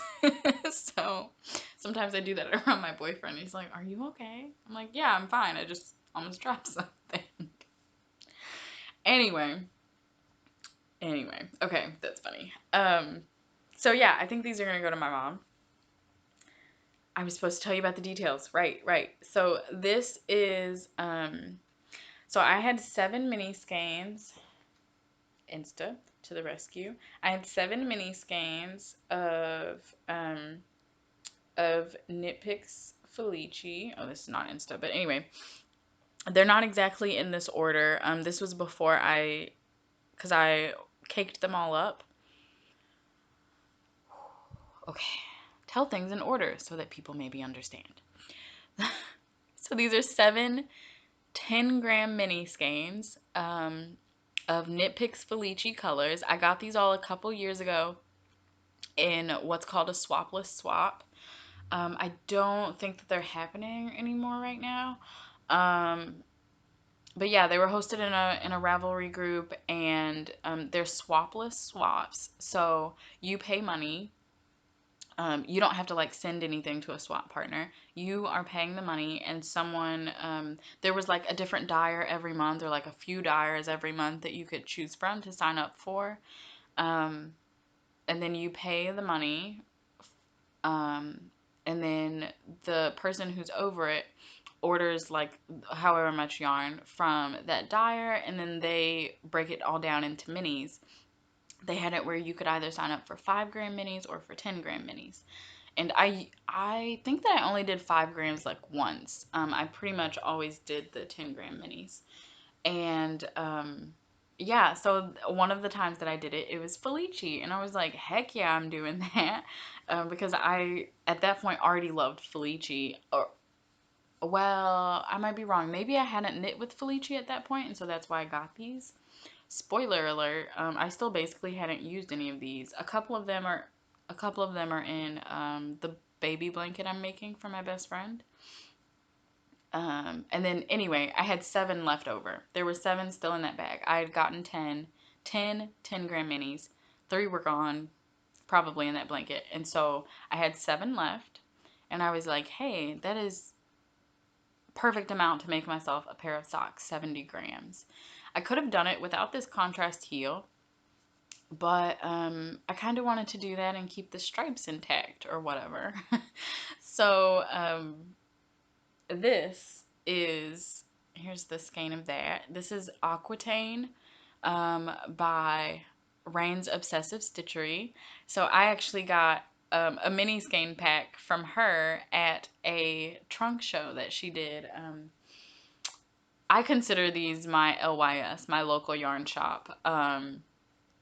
It's Bliss Yarns in Nashville, Tennessee. It's the only LYS that I've ever been in. Okay, I've only ever been in 2. One down here, which no longer exists, and Bliss Yarns up in Nashville. So I just consider it my LYS. Yeah, but anyway, the first year that I was up there for an internship, she did a trunk show that year, and so I got that. It was a pack of like, it was blue, green, and purple minis, and they were all 10 grams, and they were all semi-solids. And I literally got them so that I could do like heel toes and cuffs on socks and things. So anyway, all that being said, um, I showed y'all that picture. Again, they weren't in that exact order. And what I did these toe up. So I started down here. I worked them 2 at a time. So 2 socks on the same needle, working them at the same time. If you look at my Instagram, you'll be able to see some picture. If you scroll back, you'll see where I had them on the needles, and it was 2 socks on there at one time. So what I did, I took each of the minis and I pulled from each end. So I think this other end is buried. So I'm trying to find a skein that I could better show y'all on. Oh, here's one. Okay, so what I did, I wound all of the minis up into, I mean, honestly, little skeins that were a little bit bigger than this. So I wound them all up, caked, y'all know what I mean. So I pulled, for one sock, it was attached to the strand from the end, right, from the outside. And then for the other sock, I would pull from the center, so that you basically have two sources of yarn to knit off of. So, and I just wound that in a way that I did not want to. Okay, so yeah, so that's what I did for each of the minis. Because I did take another picture in the order that they're actually knit in, but like the couch was disgusting that day, which is why no one has seen that picture, because I did not think about where I was taking the picture. Anyway, it's fine. But yeah, so that's what I did. I just pulled from each end and worked them 2 at a time. And so you can see that like they're matching, but not the same, right? So, you know, like down here, this is like a blue and purpley colorway. And then it went, let me hold it closer. And then it went into this brown. You can see they both started off there. And then like next it was this pink. So, excuse me. I think it's actually kind of cool because a lot of the times they did do that, where like they kind of started with that same color, so you can kind of tell like where the new mini started. Like this one only got a tiny strip of the blue, and this one got most of it. And that actually happened again up here. This one got a tiny, I don't even know if you can see it, it got a tiny strip of that green. Y'all know my camera doesn't like green, in between this purple and yellow stripe, which they don't need to be next to each other anyway. And if you know where I'm going with that, then you know. It's football teams. There's a stripe of this green in between them because it just got a single stripe. I love that. I love it. I love it so much how that all worked out. I could not have planned that if I had wanted to. So anyway, my mom called me last night. She had to call me and tell me that she loved the socks so much because that's how much she loved them, y'all. And then, this is actually kind of cool. So then she was like, so okay, first I was like, well, you can have them if you like really love them that much. Like I have plenty of socks for myself. Like I still have 3 new pairs over here, so like it's fine. And our feet measurements, I'm sure that neither of our feet have grown. Let me just start with that. But yeah, we used to have the same foot measurements, like exactly, like foot circumference, foot length, like exact same measurements, y'all. So next time that I see her, I'm gonna let her try them on. They should fit her. She'll have new socks. So I guess I actually do need to weave in the ends, huh? But oh, I was making the list in my show notes binder. I'm like, where's this list? So she was like, what I really want to do with these socks is match them up to DMC colors and then use them at like use the stripes for backgrounds on her cross stitch cards. So let me go grab one to show y'all what I'm talking about. Okay, so my mom is a paper crafter. I am like the fiber obsessed one. We're both very crafty. I'm the fiber obsessed one between the two of us. And she is definitely more of like a hardcore paper crafter. She does card making, she does scrapbook making, and just scrapbooking in general. She is a total planner babe, like all the paper crafts, right? Um, and so a couple years ago now, she even got like her own little stamps made. I flippin' love it. Um, yeah, there's not a year on here though, so I don't know. I think it was at least a couple years ago now. But this is one of the cards that she did. So she has a die cut where she makes the holes in the card to cross stitch. And so my mom does cross stitch. This is totally how she got into cross stitching. She hasn't actually stitched on fabric yet. Ooh, I should tell her to bring that. Okay, but she hasn't actually stitched on fabric yet. We're getting there. I am trying so hard to get her there, y'all. She just does it for her cards right now. So she stitched all of this background so you can see like the water for the puddle at the bottom and the ground, and then like the rain and the rainbow up here. She stitched all of that. And then this is like a little word. You can get like those stickers that like have phrases or whatever. That's what that is. And then these pieces, she had stamps that she stamped on some other paper. And then she colored them all, which, can we just talk about this? Like, this lady can color. And I mean, like, she got like the dark outlines on the ducks. Like, it's just perfect. I love looking at this. And she actually has, this was actually a part of a set. There were 3 that she did. If I can get, if I can remember to ask her to send me the picture of them all, I will put that in here somewhere because they're super cute. I loved them all. And I was like, oh, I want one and I want this one. So yeah, anyway, so you can see like she does the cross stitch and then like she puts whatever over them, right? Like little messages and things. So let me not toss that on the floor. So anyway, she was like, I would love to use those colors and find the DMC matches. And this is actually the one that she really wants to do. My mom's favorite color is purple, so I'm not surprised. But this is the one that she really wants to do, this sock. But she does want to do both socks. So she said that, and then nerd brain me was like, actually, what colors are these in DMC? Because that's a good idea. Like, you already have a palette ready to go.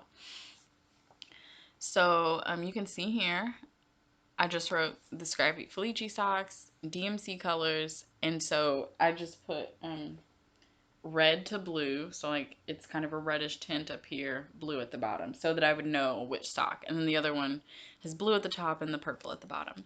So I finished the first sock last night. A lot of them you'll see question marks or like 2 colors because I'm like, I don't know. And actually I should try to, it's not super sunny outside. It's actually really cloudy, but I might try to do the second sock today while I've still got sunlight instead of doing it late at night when I just have my overhead like artificial light. But yeah, I'm super stoked about that. Don't worry, after we figure it out and kind of settle on the colors that we want and get it all figured out, which will probably be a few weeks from now, because she's gonna come back down here, check on family and stuff, but it's gonna be a few weeks. So don't worry, I'll keep y'all updated on that. And after we figure it all out, I will totally share that. I'll share like pictures and a better close up of the sock and the colors that we chose. So yeah, there's that. I love these socks. It was super great. Again, they were toe up. I did the German short row heel, mini heel flap adjustment. Fabulous. Fabulous. And then if anyone's wondering, the bind off that I use now for my at the top of my toe up socks, I just do knit through the back loop on every stitch. So if you've never done that, you knit the first stitch. So okay, you're ready to bind off, right? You're at the beginning of your round. Knit the first stitch, knit the second stitch, slip those 2 stitches back to, actually you don't even have to do that. Okay, knit the first 2 stitches, stick your left hand needle into the stitches, into the back of the stitches, right? So that you can knit through the back loop. No, lies. You put it into the front of the stitches. Look it up. Y'all, I tried. I really tried. And I'm not about to like film a thing and put it in. Just look it up. It's out there. Yeah. But anyway, so you knit those 2 stitches through the back loop is my point. And then, so then you have that 1 stitch left on your right needle. You knit another stitch. Now, like mine had the ribbing is at the top. I suppose that you could also do like, you could do that in ribbing. So like the next stitch for me would have been a purl. So I mean, I guess you could technically like purl that stitch and then purl 2 together through the back loop. I don't worry about that. I just do the knit 2 through the back loop the whole time. So yeah, and it makes it really stretchy. On one pair of socks, I don't remember which down there, I tried to do it where I did 1 stitch knit through the back loop and then just did the next one like a regular stitch, and it was not stretchy enough. So yeah, I just do the knit 2 together through the back loop on every stitch, and that's perfectly fine for me. A lot of people don't like how toe up socks, if you do a stretchy bind off, it flares. You can't see that on your foot or on your leg. It's not gonna do that. So that never bothers me. Okay, y'all, we are 2 hours in and I've only showed you finished objects. And I don't think I'm really gonna be able to edit a lot of this down. So hang in there.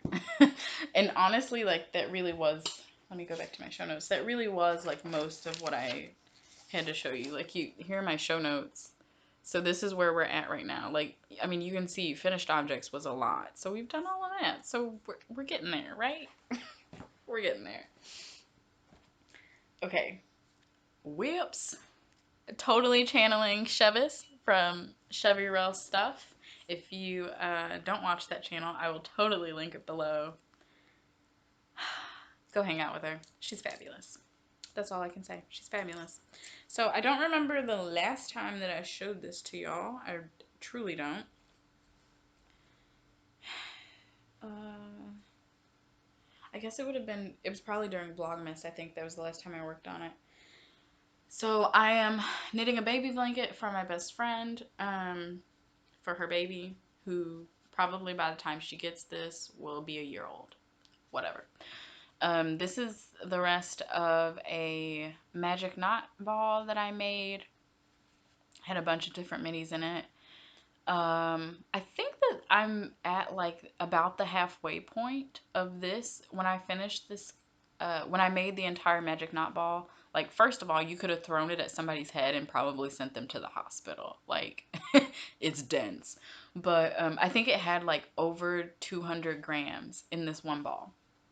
So I am marling, blending for you cross stitches, where we like put two colors of floss together in one stitch, kind of the same thing.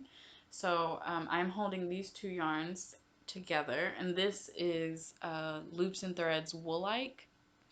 You can find it at Michael's, because that's where you find Loops and Threads yarn. So this is the blanket. Oh, I did actually do a little bit since y'all last saw it. Of course, I'm like right at the beginning of a row, so I can't lay it out flat, but that's okay. It's really just the same thing the whole way across anyway. So this is, come on, this is the blanket. It's just garter stitch, and then at both sides I'm doing an I-cord edging. If you don't know how to do that, when you get to the end of the row, oh, sorry, fluff is flying everywhere now.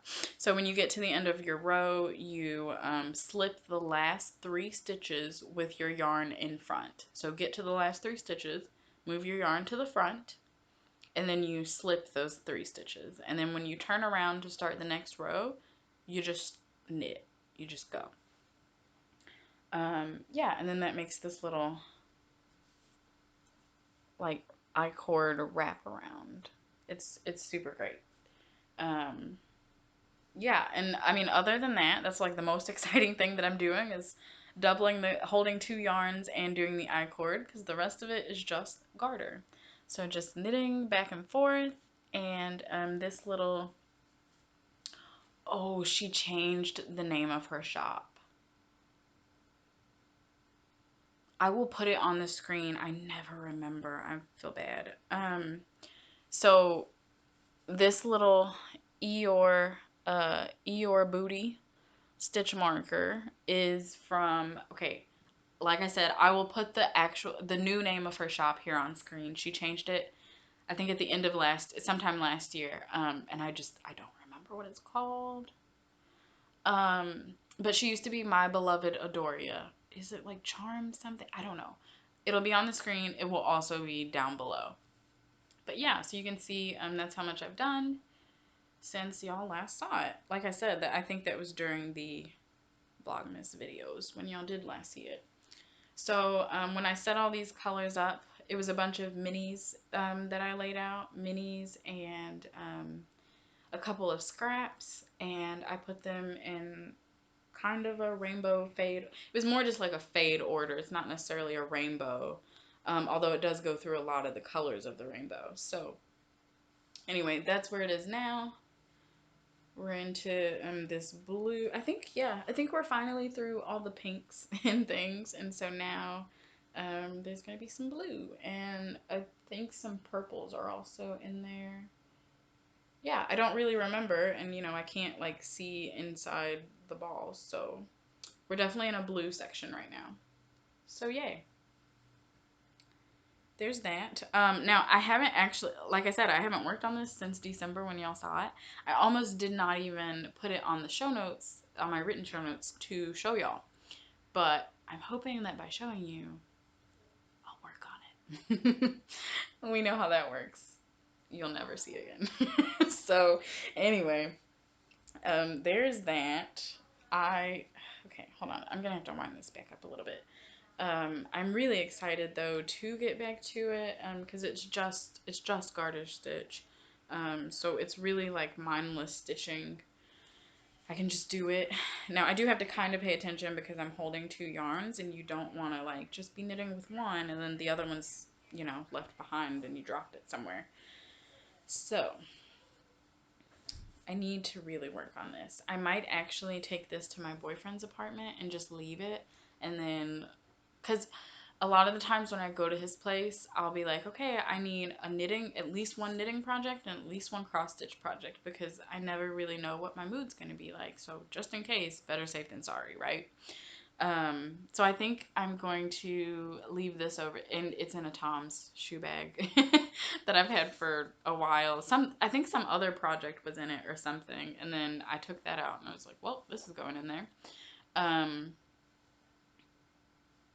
yeah, but anyway, I think I'm going to leave this at his place. So I'll always have a knitting project and it'll always be mindless. I won't have to worry about that. So I think that's what I'm going to do. I'm going to leave this over here. I might even be like, hey, take that back with you today when I see him for his lunch break in a little bit. I might do that. Anyway. Oh, okay, I didn't show this. To match those sock colors, and my mom also has one of these. She bought one for both of us. I am using my DMC Color Card. I'm not sure if or what. I'm sure that you can still get these. I would think, but I'm not sure where you can get them. I think that my mom bought ours off of the DMC site when she got them, but like every time that I've gone back since, they're out of stock, and I haven't checked now, so I don't know. Um, yeah, but I'm not sure where else you could find them. Um, but yeah, so it's the color card, but it has it has the actual threads in it of the flosses. And I love this. They have okay. I'm just gonna fold it awkwardly. So like all of the you know those like first like 30 something colors that DMC added in at the beginning, all of those are marked that they're new colors. If there are, I'm trying to find one to show you. Hold please.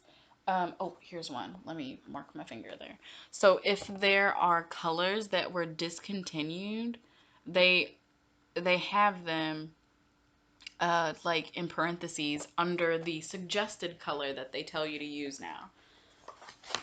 Okay, first of all, let's just do this. So this is the whole thing. It folds out to all of this. So all the DMC colors, they also have their variegated colors, light effects, which I will never use.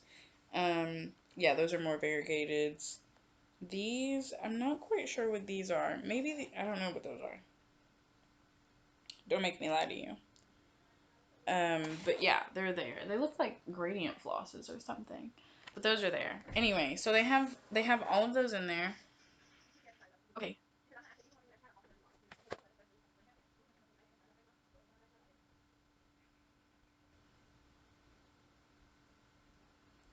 Okay. Sorry about that. My neighbor was really into her conversation.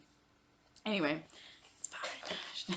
Our doors are just like where our doors are, like our doors are kind of like into a corner. So here's my door and her door, and she was coming out of her door, and there, I'm convinced that there is no insulation on these outside walls. I'm sure that there is, but like you can hear everything. So anyway, so in the back here, this is what I was going to mention. They have all the colors listed in numerical order. So a lot of the times I'm like, where the heck is this color, you know, in all of that chart stuff. You can come here. So like if I was going to, okay, I know this one is discontinued. So if I was going to search for the color 731. So you come up here, you find it, you can see there, 731. They tell you the column that it's in, so column 12, but they also show you that it's in parentheses, and that means that it's been discontinued. Yeah. So I love that. And then, like I said, even the discontinued ones, they tell you what column you can find it in because it's not listed, but they have it in parentheses under a color that they recommend that you use instead of that one. So yeah, it's really nice to be aware of those things because sometimes things call for colors that are discontinued and such. So yeah, that's what I'm using for that. I love my color card so much. It really comes in handy. Okay, so let's go back to WIPs. Okay, so last month for dark 13 stitching, so hashtag dark the number 13 1 3 stitching. I don't know what. Okay, I just wrote that with my left hand. Weird. I had a phase, tangent. I had a phase when I was younger. that I got really, okay, big tangent. This is kind of creepy, but don't worry, I don't do this anymore. When I was in school, you know how like you have your classmates and like you see their handwriting on their papers and their work and stuff. I am a person that is fascinated with people's handwriting. Some people just write chicken scratch, and that's not to like shame anybody. It's okay. Everybody writes the way that they write. Sometimes I write chicken scratch, but like, you know, like some people just have amazing handwriting, or they have handwriting that like at that point I was like, whoa, like they write like this, and I've never really seen that before. I used to have this thing where I would like try to copy people's handwriting because I found them genuinely interesting. Let me just say, I succeeded a couple of times. Like I would show people or whatever, and they were like, "Whoa, yeah, I can't tell the difference." Don't worry, I don't do that. I am not trying to like steal identities or forge, or, like none of that. Yeah, I never really tell people that because it's like, "Whoa, what are you doing?" Nothing. Um, but then there was also a phase where I got really into like mirror writing and writing backwards. So I don't know if I could. I probably could still like pick up a pencil. I'm right-handed, so I could probably like still pick up a pencil and like do it. Like probably. But then of course, because oh, I'm writing backwards, what's the next thing? Well, could I write with my left hand? I I don't think that I did that and practice it as much, but like I was fairly good. Like there are some things like I just did, like I could write it in the air and it's like fairly legible. I kind of want to be ambidextrous. That's where I was going with this. I think that's why I was doing all of that back. I don't know. I don't know. I don't know. That makes me want to practice mirror writing now. I don't know why. There's no reason why that would be helpful for me right now. Oh gosh. Okay. Ugh, see? Fluff. Gross. Okay. WIPs. Okay, maybe this will be a 3-hour video. Maybe I'll have to break it up. That's fine too. So anyway, last month in January for hashtag dark 13 stitching. So that's a day that people work on like darker, spooky, creepy projects, Halloween projects. I have also added spoopy projects to that list. I'm like the kind of cutesy Halloween projects, which this one totally is. So you've probably seen this before if you've been here at least a little while. This is so this is in the October 2020 edition of Just Cross Stitch, and I'm stitching this cover piece. So this is Happy Halloween by Doreen Jones. And when I picked this up, I was like, okay, I'm gonna work on Happy Halloween for that. And I thought that I had already finished the borders, so I was super excited. I was like, okay, I'm gonna get to start on the fill-in. So I decided, because when I was doing the borders, like there was one mistake over here and one mistake over here in the chart. I don't know if that was just like a legit mistake, or if somehow that happened to fit the whole thing. Because here, I'll do this. So the way that the pattern is in the book, it like you have to turn it this way and it's like half and half. So I don't know if they did that to fit space or what, but it was wrong. And and like the border was very like the same pattern, the same numbers. So I you know, fixed it and did it right on the thing.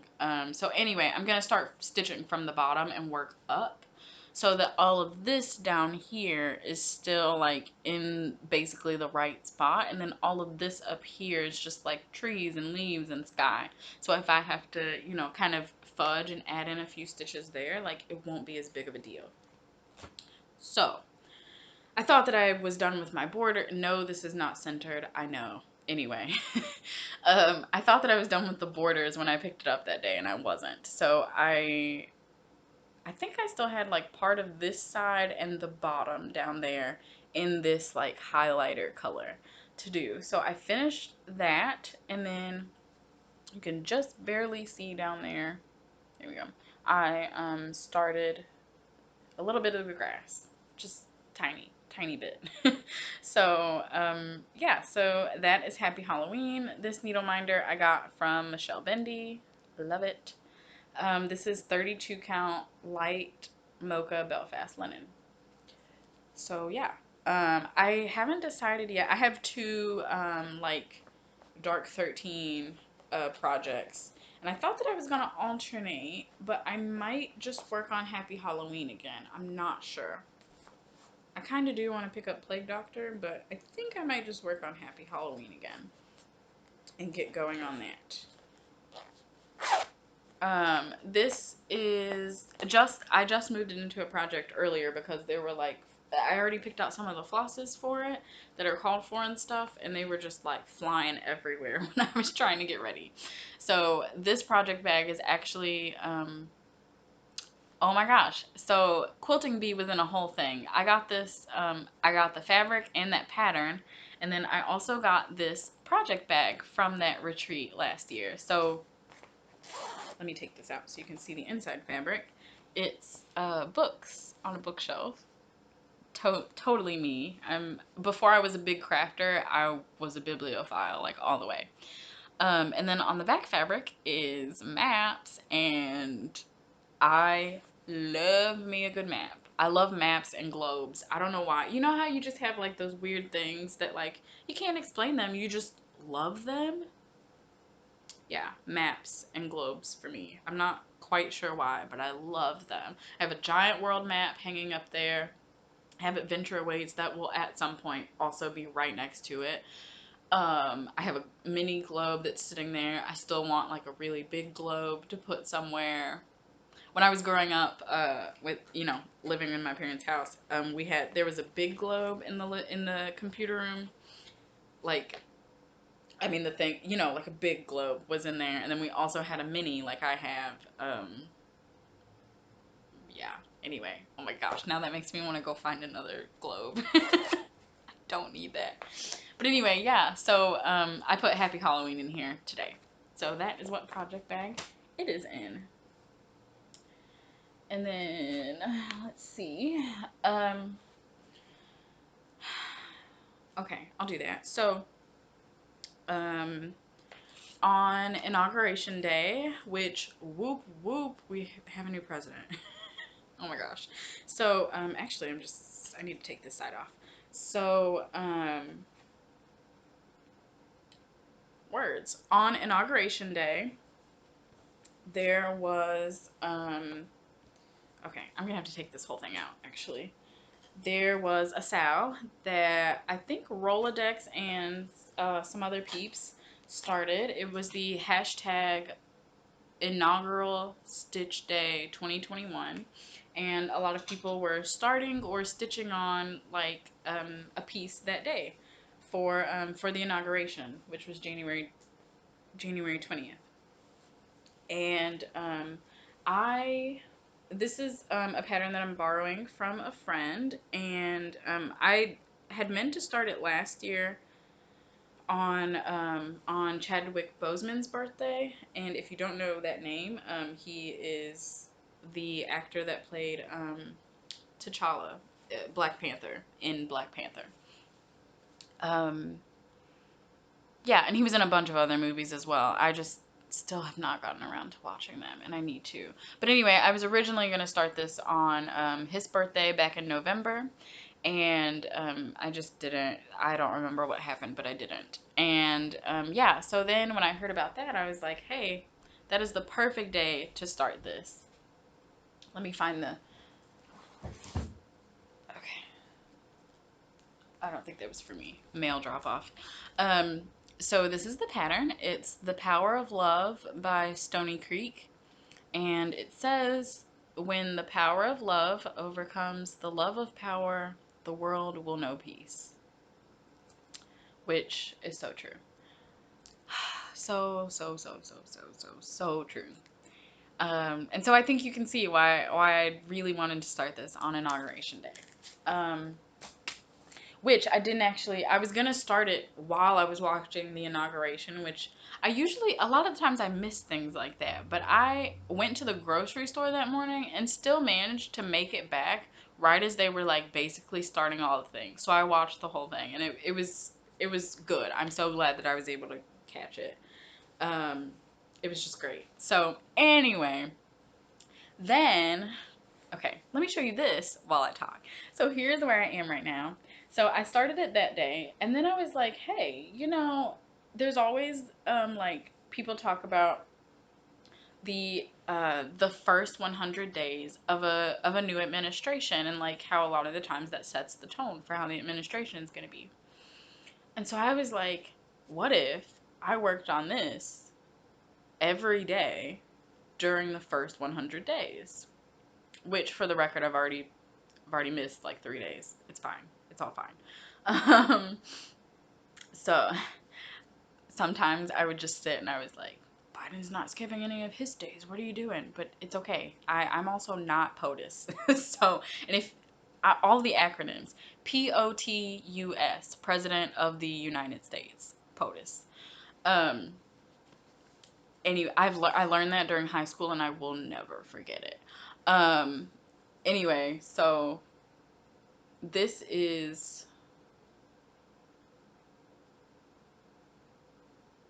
16 days. Today would be day 21. This is 16 days. Because I know what days I like missed. Yeah, I'm right. Okay. This is this is either 16 or 17 days. I can't math in my head right now. But yeah, so that is where I'm at. I'm super excited about it. I'm stitching it on, it actually already has another project. That's a total throwback if you still remember that. Excuse me, I thought I was gonna burp. So, I got this fabric from a Michelle Bindi auction for this pattern actually. So we're here. We're just gonna talk about it. So this is Spring Beauty by Pedal Pusher. I think it's Pedal Pusher Designs. So I won a Michelle Bindi auction that was for this fabric, a needle minder, all the called for flosses, and all the called for flosses for 4 patterns, and this entire series, like for these patterns, was what the floss was for. So I thought it was enough fabric to where I would have plenty for each season, right? And I was going to do one in each quadrant and then finish them, the same kind of way. I don't know if this will get ripped out or not. Probably not. I'll probably finish it into something somehow. Probably. But yeah, I'm not quite sure now if I'm going to actually do the rest of that series. So I was like, just use the fabric for something. It'll be fine. Because this is really the perfect fabric that I wanted for this project. And this is 28 count coffee tea dyed fabric. That Barbie of Pedal Pusher, she dyed this herself, and you also got that in the auction. So yeah, anyway, so I mean, if you haven't already seen it, I'll just hold it up again here because I've just kind of been waving it around. Yeah, so here it is. I am using, where'd I put the pattern? So they give you, it's not on the back. They give you DMC and Anchor flosses listed, and then there were a couple of fancy flosses, and I just converted those to DMC, or changed them to DMC, because this one for this like leaf thing is a Threadworks, and I don't think that I found a conversion for it, so I just like looked up. Not even looked up, I just picked a green because I have a few already here in my stash, so I just picked one. But anyway, that's where I'm at. I've been doing the back stitch, like I'll do a bunch of stitches and then I would do a lot of the back stitch. If you've been here before, you know that I love stitching words, so the letters are amazing, period. I absolutely love them. I love watching the change, like the depth that gets added with that back stitch on every letter. It just changes it, and it's beautiful. All of the words, like the short words that need to get backstitched, they're all done now. Actually, the words themselves are almost done. I only have world, the end of world, and then will, no, peace, and then that'll be it. So I'm taking a break on the words right now. I'm currently working up here in these flowers. There is like so much confetti up there. So I'm just taking it one color at a time and like working across, and it's actually pretty fun to watch it work up. So yeah, and then there's another one like down here. So I'm definitely going to be getting those 3 done right now. There's a little bit of stuff that I still need to do over in here, but that's mostly done. So I really just need to like work my way down now. And then there's more greenery and such over here on this side. So yeah, I've still got a good bit to do for sure, but I'm really enjoying it. So yeah, that is that project. Like I said, I've missed 3 days now, possibly 4. So I really want to get back to that. Yeah, I really want to get back to it. I was really enjoying it, and it is nice to kind of pick it up a little bit every day. I haven't decided how I'm gonna like play the whole catch up thing just yet. Oh, I didn't tell you about the needle minder. I'm not sure. Part of me is like, you should do 500 stitches for each day you miss. And then I was like, girl, chill out. So I don't know what I'm going to do yet. I might make it where I have to do maybe like 100 or 150 stitches for each day that I missed. Just so that like I know like I'm catching up and because like some days during this, okay, again, there's a highlight for this also on my Instagram profile. Where I was posting like each day the progress that I made. And I mean, when you flip through there, one, you can totally tell when we were in Mississippi for the funeral, because there were like 2 or 3 days where like it was barely anything, but I put in some stitches. And then some days I would just like day 5, I think it was. Holy cow, the amount of progress that I had between 4 and 5. Because day 5, I was so obsessed with this. So anyway, the needle minder that's on here was a gift from Vicky of Stitch and Button. Super love that needle minder. So that's what's on there right now. And okay, I think I just have the one lies. Okay, lies. Okay, this is the last cross stitch whip though. This is Change of Seasons. What am I doing? Sorry, that's a lot of like shaking and stuff. I'm just going to show you on my tablet.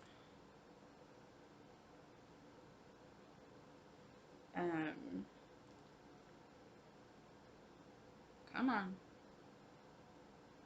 Okay.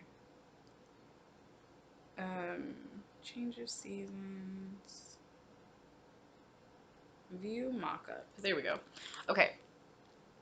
So, that is Change of Seasons 2 by Mystic Stitch. They don't have an artist listed on there, so I'm not sure who to give credit to in that regard. But I started this almost a year ago now. I started this on Leap Day, so February 29th of 2020, with Alma from Alma's Little Wonders. We're stitching this together. She is kicking my butt right now, but you know, that's okay. So a bunch of people started Leap Day projects last year with the like goal of finishing that project, whatever they started, by the next leap year, by the next leap day. So February 29th, 2024. This is giant. It's a full coverage project. It's not going to be done in 4 years. We very much know that, especially once we started stitching. We were like, so you want to change this to 8 years? That seems a little more doable, and honestly, knowing me, it'll probably take even more than that, but that's okay. I'll take this off so you can see the top here. So I've just barely started feathering into page 2 on this side. Most of page 1 and 2, as you can see on that picture, Okay, threw the tablet down. But a lot of it is this like background color. So we both just started working in that color. And she has now started filling in and using other colors. I'm not quite there yet. I thought that I was going to, and then the 4 days last month that I picked this up, I was just kind of enjoying the one color. So I'm still going with that really until I get tired. Like I'm okay with it for right now. It makes it a little bit more mindless, which is what I was needing. So, oh, excuse me. So there's that. Now this is on, I'm doing this 1/1 full cross on 25 count. Is this white or antique white? Thought the tag was still on here. I don't think it is. I think I took it off. I think it's antique white Lugana 25 count. Again, 1/1 full cross. This little needle minder, oops, this needle minder is from Top Knot Stitcher. And what else? Oh, my grid pen. If you haven't been here before, it's right here. If you haven't, where's the actual pen though? Or pencil? Okay.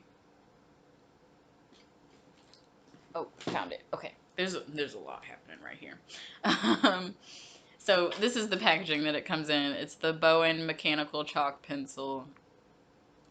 I think it says it down there. Yep, mechanical chalk pencil. I'll leave a link to it down below. It's an Amazon link because that's where I got it. It's not an affiliate link.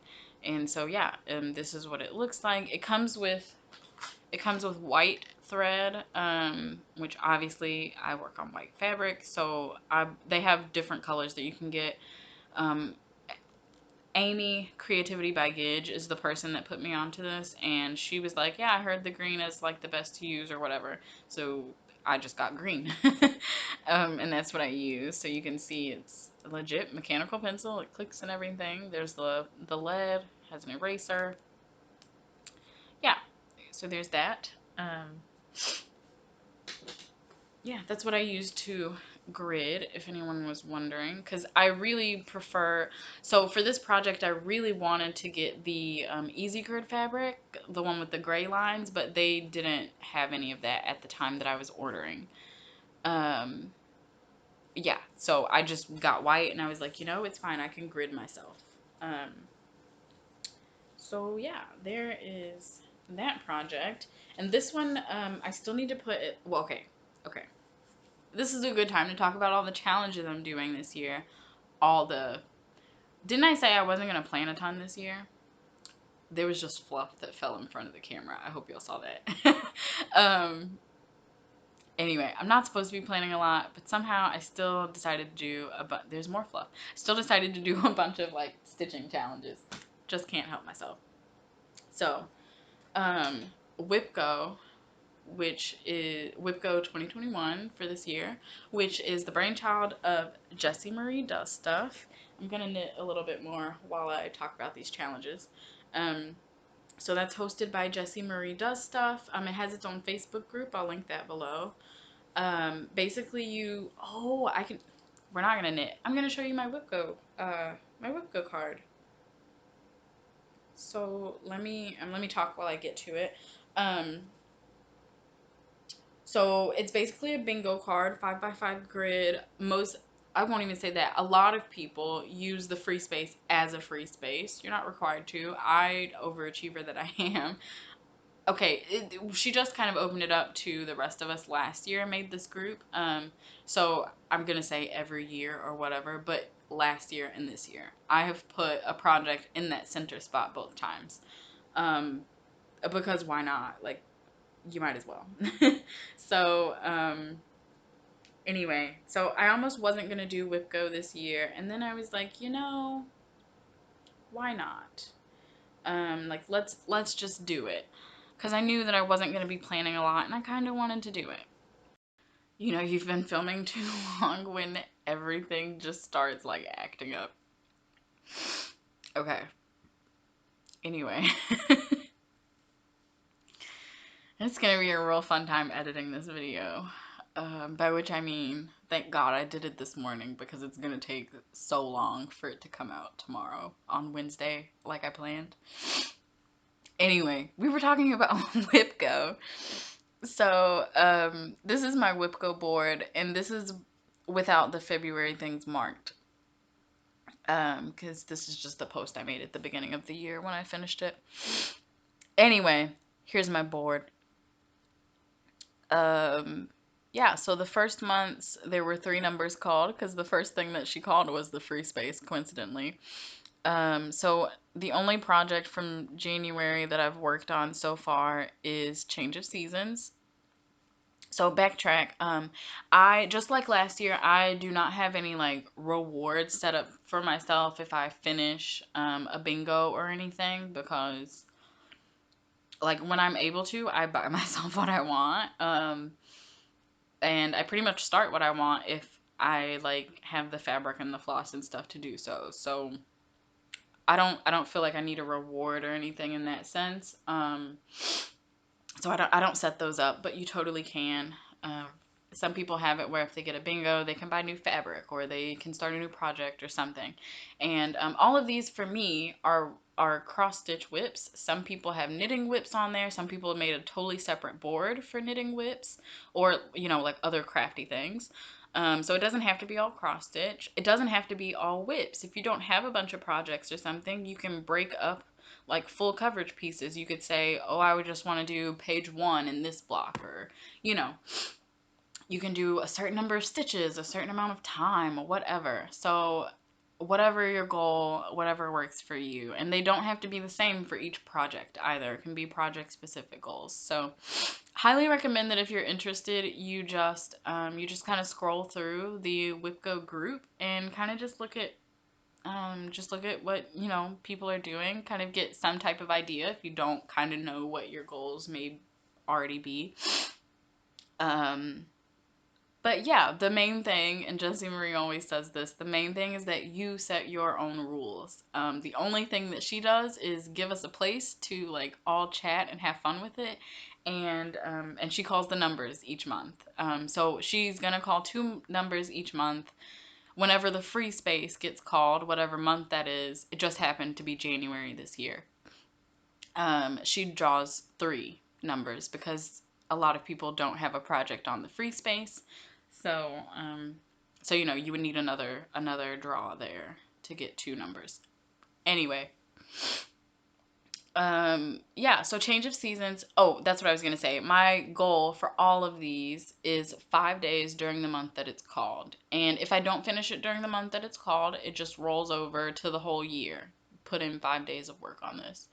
So, the other 2 for January, I have not started working on yet. I'll show you Tranquil Tulip later because I think that's going to be the first one from January that I try to tackle. Change of Seasons already has 4 days on it, so I literally just have to work on it 1 more day, and then that box will be done. And then Thanksgiving is a full coverage.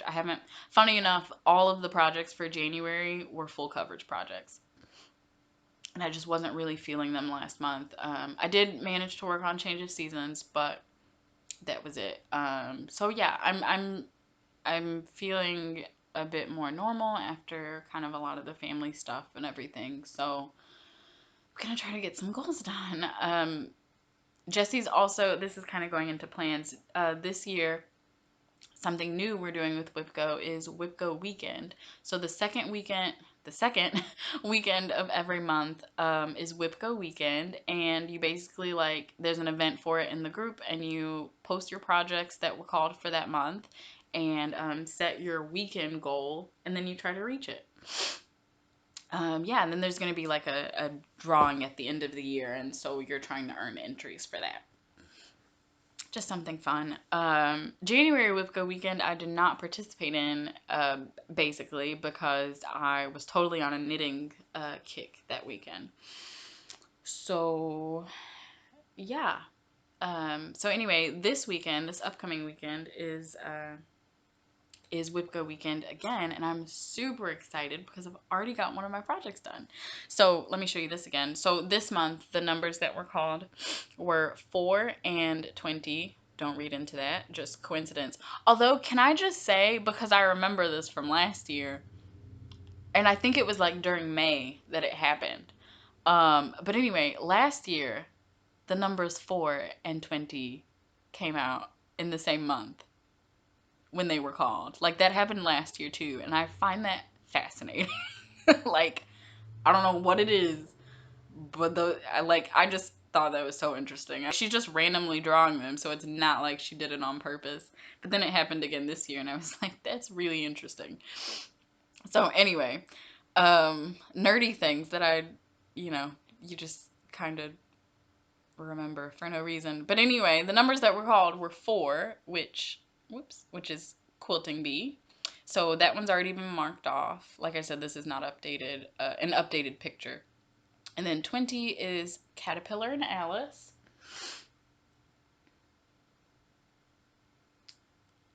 So I was trying to think, like, do I want to talk plans yet? Not yet. I'll show you that in a second. But anyway, so I'm working on change it. I am, because we're talking about it. Why would I not? Okay, so here's Caterpillar and Alice. We're talking about it. Hang in there. Okay. Lock my phone because I'm like starting games and everything. So I'm keeping this in an Alice in Wonderland sleeve from Love You More Studio. They're actually book sleeves. I have a few of these and I love them. They're actually book sleeves, but Michelle Bindi got a lot of us to put in cross-stitch projects in them. Why not? I think it's a perfect use. So I think that I do have this on Pattern Keeper. Pretty sure. Okay, let me show you what the actual project looks like. Back. I thought I did. Yep, it's right here. View mockup. Okay, so now keep in mind the original, and I don't remember who this is by. It'll be either on the screen or down below. Maybe both. As in, it will definitely be down below. I might put it on screen. But anyway, the original pattern is a grayscale.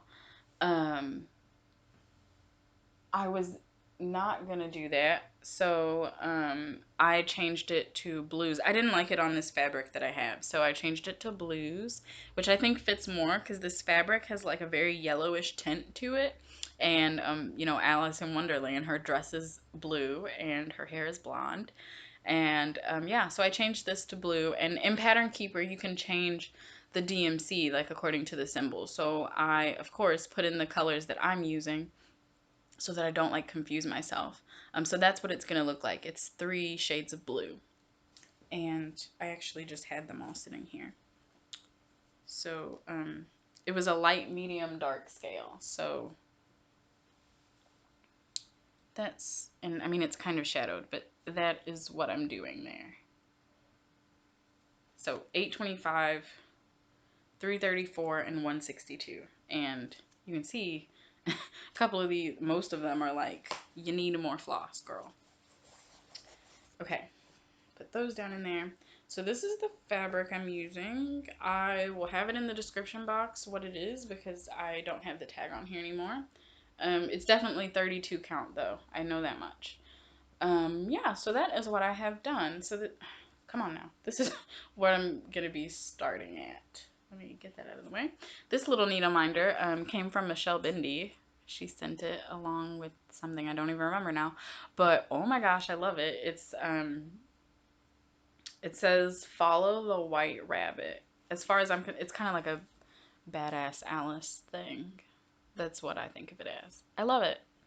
And yeah, so it had to go on this project, of course. Yeah, but that's what I'm starting from right now. I do have all 3 colors in there, and I'm really liking the way that it looks. So definitely gonna keep going with that. Yeah, and like I mentioned, the file works in Pattern Keeper, so it's gonna really fly now because it's gonna be a lot easier to keep up with where I am. And I don't think that y'all can see the yellowing of the fabric that I was talking about that kind of looks like her hair. I don't think you're gonna be able to see it. I'll have to try when I post to Instagram. I have to try to get that in the photo. Okay, So that's where I'm starting from for Caterpillar and Alice. It needs 5 days. Hopefully I will be like showing you at least 1 or 2 days on that the next time we talk. And then the other one that I said I was going to be pulling out soon and actually trying to work on some is Tranquil Tulip. This is Quick Stitch. That is what it's called. QS stands for Quick Stitch, but I mean, it's Haid, so really, is it a Quick Stitch? But this is QS Tranquil Tulip by Heaven and Earth Designs, and the artwork is by Hannah Lynn. Again, what am I thinking? Let me show you what it's actually going to look like. But while I'm finding this picture, here's where I'm starting from. So this one, I originally was planning to work extreme cross country, so take one color, finish it over the whole thing, and then go to the next color. This one just happened to work out. So I mean, it's a quick stitch, it's smaller. So I just gridded the entire thing from the beginning, especially because I was going to do extreme cross country. I have already finished all of the black in the pattern, so I'm going from most number of stitches to least number, which again with Pattern Keeper is very simple because it just tells you right there. So I did all the black in the pattern, all the 310, and now I'm working with 939. I've only done like down to here, like this little bit up here, and I think I'm starting to work up this line. So I really have not done that much in the 939. But that is what the black outline got us. So, yay. So that's where I'm going to be starting from. This is 2/1 on 18 count white Aida. Grid pin is the same one that I showed you earlier. And this is what the pattern will look like when it's done. Well, there's no way to get past that. So, yeah, that's what it's going to look like. Super pretty. So again, it needs 5 days. Hopefully I'll have a couple or maybe even all of them done on that by the next time we talk. Okay. I have a couple more WIPs. I have 2 more. I was going to talk about my spinning WIPs today, but I'm not going to bother because I haven't really been spinning anyway, so the next time I get back to it, we'll talk about it. Okay, so a couple more WIPs, one more plan to tell you about, and then a few things of Happy Mail. We're almost done, I swear. Okay. This one, okay, so let's do this one. So after I finished Quilting Bee, and then I finished Quilting Bee yesterday, and then I immediately went to the Scrappy Felici socks, finished those, and then immediately, because y'all know me, I have got to have a pair of, especially this year. I think this year is really going to be another year where it's the year of socks. I was really missing them last year. I think I talked about it at some point. I was really missing, like, knitting all the socks, and I'm really leaning into that so far this year. So this is I won't show you a picture. I think you'll be able to get the gist of it from what I'm going to show you. So this is the Kia Socks pattern, Kia. Kia Socks by Dawn Henderson. And it's a free pattern. So she got the idea for this during one of the big summers where the knitting community was really like going full force on the BIPOC and inclusivity and diversity talks, all of that. I want to say it was the first big summer that I remember it happening. But anyway, in the last couple years, 2 or 3 years, this pattern was released. And those conversations and talks and discussions are what kind of inspired Dawn to write this, or not kind of. That's what inspired her. And so the pattern, it's just a simple texture pattern, just knits and purls. And yeah, so you can see, let me get my face out of the picture. So you can see they make little equal signs. The pearl ridges, the pearl bumps here, it makes little equal signs because equality. And yeah, I love it. when it first came out and everything, I was like, I really want to knit those, and I just never really got around to it. But yeah, here we are, and I'm really loving the yarn that it's in too. It's kind of perfect. It's perfect in multiple reasons. Like, obviously it's brown, so I mean, let's be honest. That's one of the reasons that I think it's perfect. It's very like neutral tones though, and I love a good neutral tone. Yeah, I'm thinking that I might use, oh, okay, details. Let me finish this before I start rambling. These are on the aforementioned US 0 2mm needles. These are ChiaoGoo Twist Minis. They have a slightly different cord than their other red lace. It's meant to be a bit more pliable for socks and things.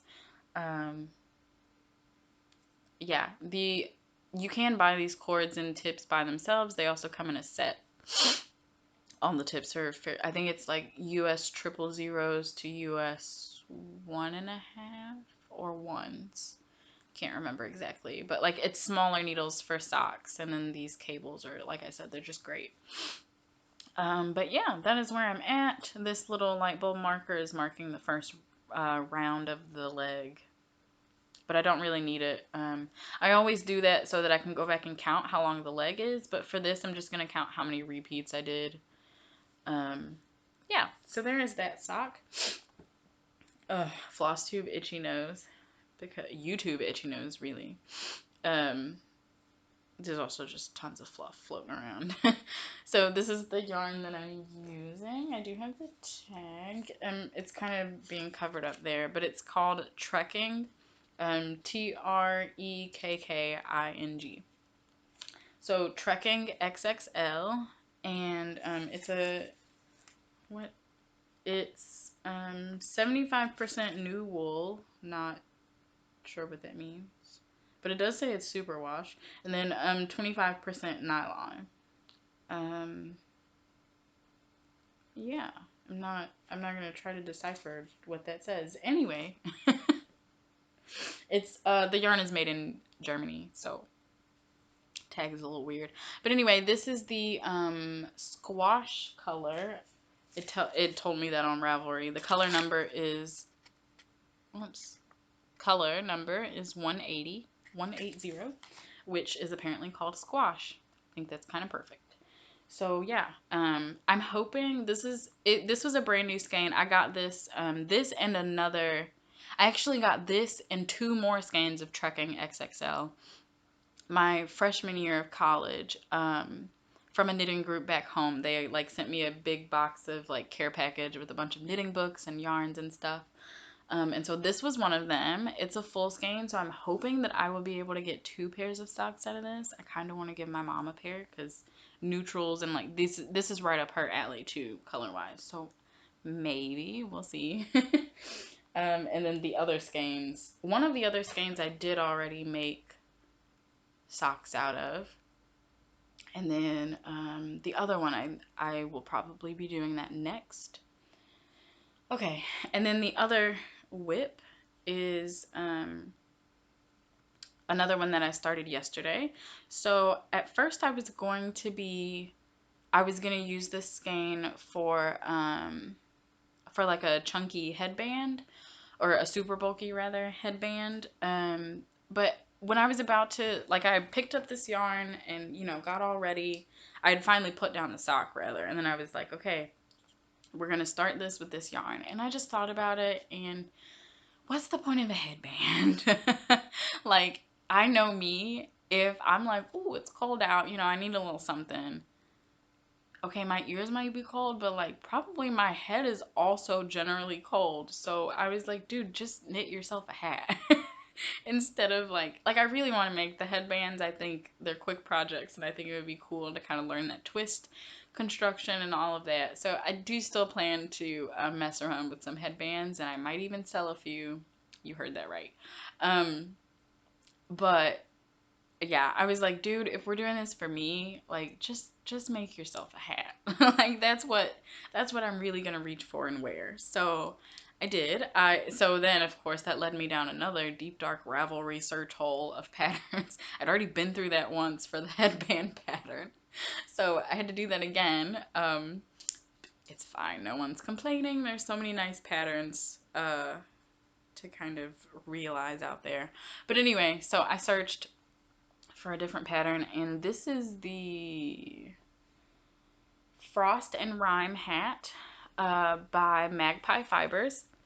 I think her name is Dammy Hunter.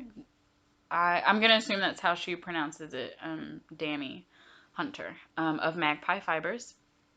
And so it was designed for a super bulky weight and everything.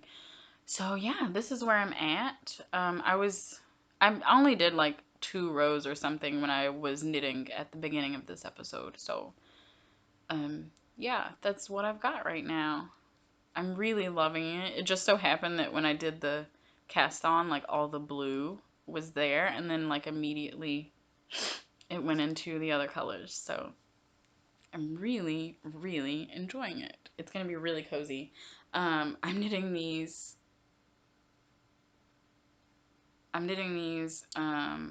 On giant needles. Okay, sorry. There are like things popping up. And more fluff still floating around. But anyway, yeah, so like I said, I haven't done that much. Since y'all saw it, this is where I'm at. It's looking really good. I'm loving the colors. So, this yarn is, I just picked it up at Michael's. This is Wool Ease Thick and Quick. Their Stripes line. So, Lion Brand, Wool Ease Thick and Quick, Stripes. And this is the Hudson Bay colorway. Hudson Bay. So, yeah. Love it. Love it. So that's where the hat is right now. And this will definitely, I'm really going to try to finish it today. But yeah, this will definitely be done by the next time you see it. So, okay. There's that. So that was the rest of my WIPs. And like I said, I'll just save the spinning, the new spinning project that I'm doing until next time or whenever I work on it again. So there's that. Oh, I don't think I said, but this is super bulky yarn. Oh, I also meant to say, I'm knitting these on US 13s, which is 9 millimeters. I have, okay, hopefully that wasn't super awkward. Okay, so I have a complete needle set of Chaogu twist needles. So what are the other ones? Spins are their wooden needles, which I totally want a set of. I haven't gotten them yet. So twist are the metal ones and spins are the wooden ones. And apparently, like those 2 needle sets, you can use like the cords together. Like the cords themselves can be interchanged between the 2 sets, which I think is brilliant. I feel like I've shown this sometime recently, but I'll just show it again here. So this is I took out a bunch of cables and stuff because I just leave them in here. But this is the set, so you can see like there are needles missing. Surprisingly, most of them are in here. That never happens because I'm a loose knitter, so I always have to use like all of the super small sizes. That was bad on my part. Okay, so yeah, so they have this set where you can buy the full set, which is what I did, because you never know what you're going to need, which is the point of why I'm bringing this up. I had the larger sizes. It's come in handy, because I was like, ooh, US 13s. I got that, you know? Yeah, they also have it where you can just buy the small. So, like, you'll get the whole case, and I don't know if, like, those cases have both sides of this, but you'll get the whole case, but it just has the small needles, which is... US 2 through US 8, which is 2.75 millimeter to a 5 millimeter needle. So US 2, 3, 4, 5, 6, 7, 8 is the small set. And then the large set is US 9, 10, 10 and a half, 11, 13, and 15s. So that's from 5.5 millimeters to,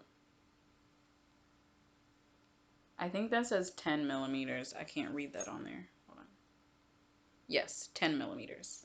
So, I mean, look at that. That size 15 needle. It's chunky.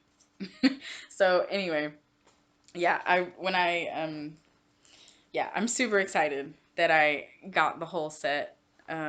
It made me really happy yesterday because I was like, and this is why we buy the whole set, because you never know what you're gonna need, and now I got it. So it was just nice, just, something to mention. Yeah, it for me, I think it's worth it to get the whole set, at least this first time. Well, not frequently, but I have thought about in the past, buying another set of these, but just the small sizes, because those are the ones that I do mostly use. But yeah, I'm really glad that I do have the large sizes also, because they do come in handy. Okay, so those are all the WIPs. The only other thing that I wanted to show you, I will pop in a picture here on the screen because I'm just gonna save time and not look it up anywhere. On Valentine's Day, I am going to start, I was like, I want to have like a little start or something for Valentine's Day. And I immediately thought of a pattern that I've had for forever from the Witchy Stitcher. And it is called You Wish. I don't remember the exact listing that she has on there, but I'll put up a picture. You'll understand. It says You Wish. It's great. It's great. So, yeah, I've had that for a couple years now. I bought 10 patterns from her like 2 years ago when she did a Halloween sale. And I think I've only stitched like one of those patterns that I bought. I have like 12 or 13 patterns from the Witchy Stitcher, and now I'm hoping it's 13. But I've only stitched 2 of them, and that's ridiculous because like I bought them for a reason. I totally want to stitch them all. So yeah, I'm gonna use this opportunity to stitch up that one, and it's pretty tiny. It looks. I need to look at the actual pattern and see how big it is. I also need to figure out what fabric and find my flosses, but it's Tuesday and that happens Sunday, so I've got time, right?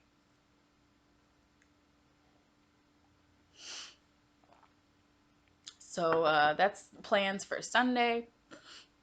Like I mentioned before, this is WIP Go weekend, so I've already finished Quilting Bee, so this weekend I'm gonna be focusing on Caterpillar and Alice. So I mean I'm hoping that I will pick that project up tomorrow, so that I can work the full 5 days and then be done, right? That just makes more sense to me. Yeah, because WIP Go weekend is Friday, Saturday, Sunday. So my hand is moving across the calendar that I'm reading in my head, for the record. So Friday, Saturday, Sunday. And yeah, and that would be 3 days, and each block is supposed to get 5. So I'm hoping that I'll pick it up tomorrow. And now that I've looked at it again, I actually might. I also need to get more of 2 of those floss colors. So hopefully I'll be able to do that tomorrow. Yeah, but there's that. So that's other weekend plans. And then we just have a little bit of happy mail and things that I was given. So I'll pop in pictures here because I'm not gonna like move the camera or anything. At the end of November, the week of my birthday. So naturally, that they were like, oh, this file is too big. So my camera was like, we're just gonna cut you off now. Start a new video.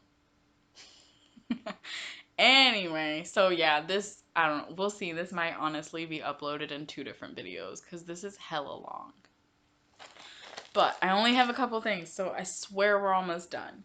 So I'm gonna put up a picture here of the spinning wheel that I got the week of my birthday from a great friend, Florence. We met through the IVKN, International Virtual Knit Nights. I'll link it down below, as I always do. It's a Zoom group. It is a paid annual subscription, so you pay once a year to, you know, help with Zoom fees and all of that. And yeah, so if you want to come over and join, feel free. Okay. Yeah. So anyway, that's where me and Florence met. We've known each other for a couple years now, 2 or 3. And because that's how long this is my 4th year of being a part of VKN. So, yeah. Okay. Anyway, so Florence was like, "Hey, you know, I don't really use this as much as I thought, and I know you love to spin. Would you like it?" And y'all, she just gave me the wheel, which is seriously, Florence, thank you, thank you, thank you so much. Like, I've said it so many times, but seriously, thank you. Even my parents, they were like, "She's just gonna give it to you." I'm like, "I know," because I mean, if you aren't aware, spinning wheels are not cheap. This one that I have, like, you're gonna pay at least $600, $700, or like $700 for it minimum. So, yeah, so it was just really nice of her to not charge me for it. And then she gave me some fiber that she had. I don't know if I have pictures of all of this or not. But then she gave me some fiber that she had for the wheel, and she gave me all the bobbins that she had bought for it. Yeah, so I haven't started spinning on it yet. It is still a learning curve, even though I have, you know, electric wheels and everything. It is still a learning curve, and I just, every time that I sat down and I was like, I'm gonna figure it out soon, it's gonna happen, things just kept happening. So I haven't done that yet.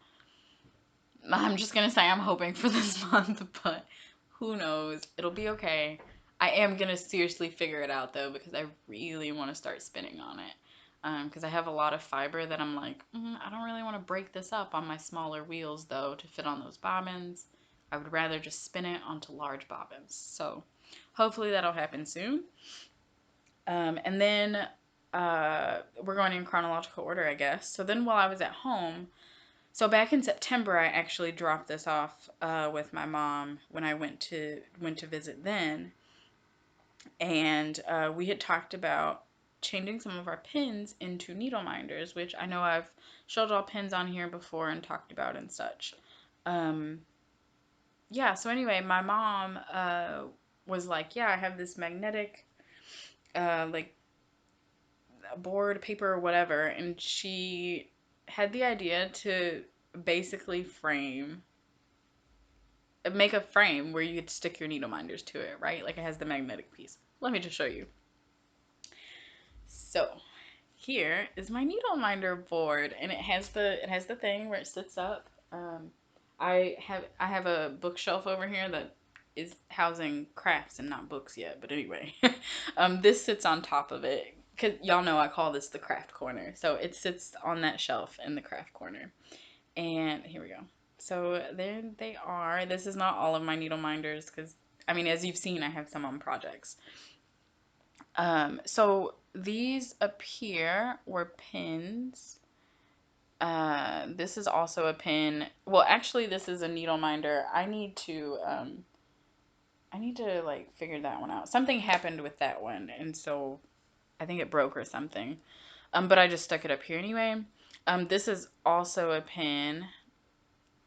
But so where I'm going with this, some of these pin, like these up here, my mom, not this one, these up here, she did not take, okay, she took the like pin backs off, or my dad did.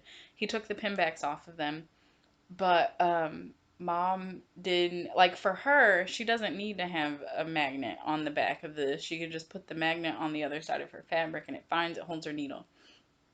For us, like, we know, And I did try it with one of them, and I put the needle on it, and I was like, this needle's not gonna be here in 2 seconds.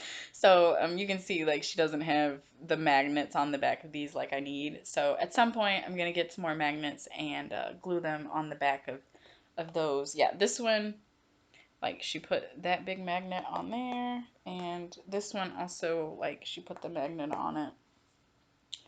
Yeah, but those I need to get some magnets for. But I love it. And I mean, as you can see, like they just all stick to here because this is magnetic. It's like a magnetic sticky paper. And I love it. I love this so, so much. I used to keep, so the coffee table that my laptop's on right now, the frame of it is metal. So whenever I like had free needle minders, I would just stick it to my coffee table and they're right there because it's the craft corner. So, you know, but I really love this. It really lets me actually see my needle minders. And I mean, as you can see, I just have been leaving needles. So sometimes I'm like, oh, I need a needle. Let's grab it. I love this. Such a great idea. And I think she saw this idea from somebody else and was like, I want to do that. So there you go. And then the last thing that I'm going to mention is some Happy Meals that I got from just a kind viewer. So Kaylin, I'm sure you're watching. Thank you so much for thinking of me. So she had some fabric. That she had gotten, and it just wasn't gonna work for her. So she was like, "Hey, would you?" Oh, here it is. Okay, 18 count Mystic Aida. I think that's the name of the thing. Anyway, it's 12 by 17 inches, and she got it off of 123 Stitch. Y'all. Oh, yes, Mystic is the... Okay, good. It's Picture This Plus, and the name of the colorway is Mystic, and it's 18 count Aida. Oh my god, I'm so excited. It totally shrunk. This definitely looks more like 20 count, but anyway, it's gonna be... And can I just say I already know what I'm putting on this? I have to do measurements to see if it fits, but I think that it will. So, I mean, don't pay attention to... Here, let me take this off so maybe it doesn't change the color. Oh my goodness, look at that. Oh my gosh. I'm so excited about this. This is beautiful. Beautiful. Oh my goodness. I love this. So like I said, I already know what's going on here. Yeah. Oh. Okay.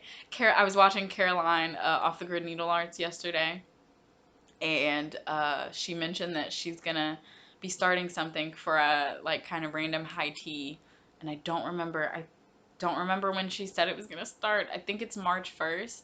I need to get the patterns, or at least one of them that I want to do.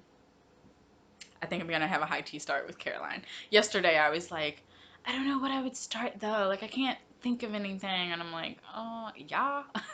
So I won't talk about what I'm doing on these just yet, or this. Ooh, and actually, okay, I'm gonna have to do the measurements, but I'm hoping now that I can just get away with like maybe half of this fabric for that project. That would be, oh, it'd be so good. Okay. Anyway, I can't wait to tell y'all what I'm doing with that. It's gonna be awesome. Okay. Let me pause for a second. Okay. Can't even get through the end of this video without having to pause. And then the other thing that she asked if I would like is this Home for the Holidays book from Blackbird Designs. So okay, sad. Like I've had this for a little bit, and it actually got here during the week that we were like prepping for the funeral. Not that I was like a part of the prep or anything, but you know, I was emotionally like still going through it. So anyway, the week after my great granddad died, this got here, and yeah, I just haven't looked through it yet. The sad thing is that, like, there's just been so much going on that I'm like, I don't remember what I wanted to stitch, but, like, I'm here for it. They're super cute patterns. I just don't remember what I think that it was one of the ones on the front, that, like, got me. Darn it, now I don't remember, but there's some amazing patterns in here. I mean, it's Blackbird, y'all know. Yeah, so I kind of want to make like a couple of these stockings. Like there's that one, and then like there's this one. Like this one is super cute. I like that. Who knew that I would want to do like stockings? Ooh, yay!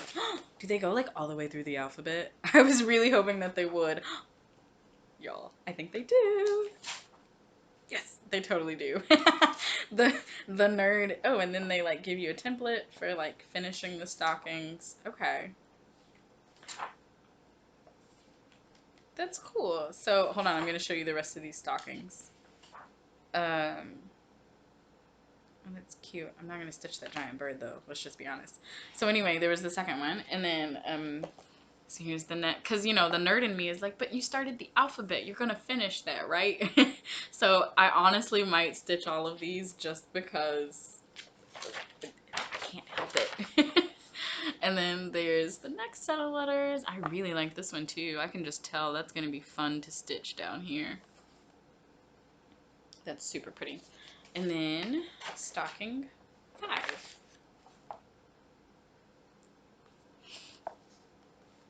I love it. I really might. Okay, don't make plans. Don't make plans. I'm not gonna say it out loud, but I seriously think that I'm gonna be stitching all of those now. Yeah, I think that that is why I was like, yes, I would love that book, because of the stockings. I think that is why I was like, yes, please send that. Oh, yes, I'm so excited. So, thank you, Kaylin, so much. I'm gonna message you. I'm thinking about what reasoning I can give for starting these things. So, Kaylin, we'll talk. Yeah, we'll talk. Anyway, okay, that is it, y'all. So, granted, this video is just like, oh, you're at 13 minutes, but yeah. Also, on that note, I'm not sure what I'm gonna do for uploading this video. You'll already know, obviously this is at the end. I think it's gonna be in 2 parts because a 3-hour video is just a little too much. We'll see how it goes. That also is gonna take 10 million years to upload. I might be splitting them up. We'll see. Okay, so on that note, I just like don't even know what to talk about now. I'm like, what's the next thing to grab? And there's nothing. So, okay, thank y'all so much for being here and hanging out with me today, or however many days it took you to get through this. I understand, and I seriously appreciate y'all taking the time to watch.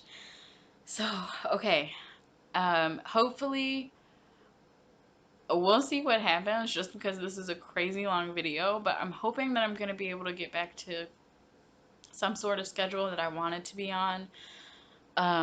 So WIP update will hopefully be going up tomorrow on Wednesday, and which is why I recorded today, Tuesday, so that it could be up tomorrow. And then hopefully I will be doing a craft with me sometime soon. So because this video is so long, I might just make the craft with me the video for next week and just do like 1 video, or I might just do, we'll see. That's all I'm gonna say. We'll see. I don't know how I'm gonna feel. I'm also thinking about doing what my good friend Alma is doing. Alma's Little Wonders. I mentioned her earlier. She she has started doing, like, she'll do floss tubes 1 week, and, like, you know, a WIP update like this, face to face, 1 week, and then the next week is a Stitch With Me video. And now that I'm saying that and, like, thinking about it again, I think that might be what I try to do. We'll see. We'll see what happens. That's all I can promise right now, is we will all see together what happens.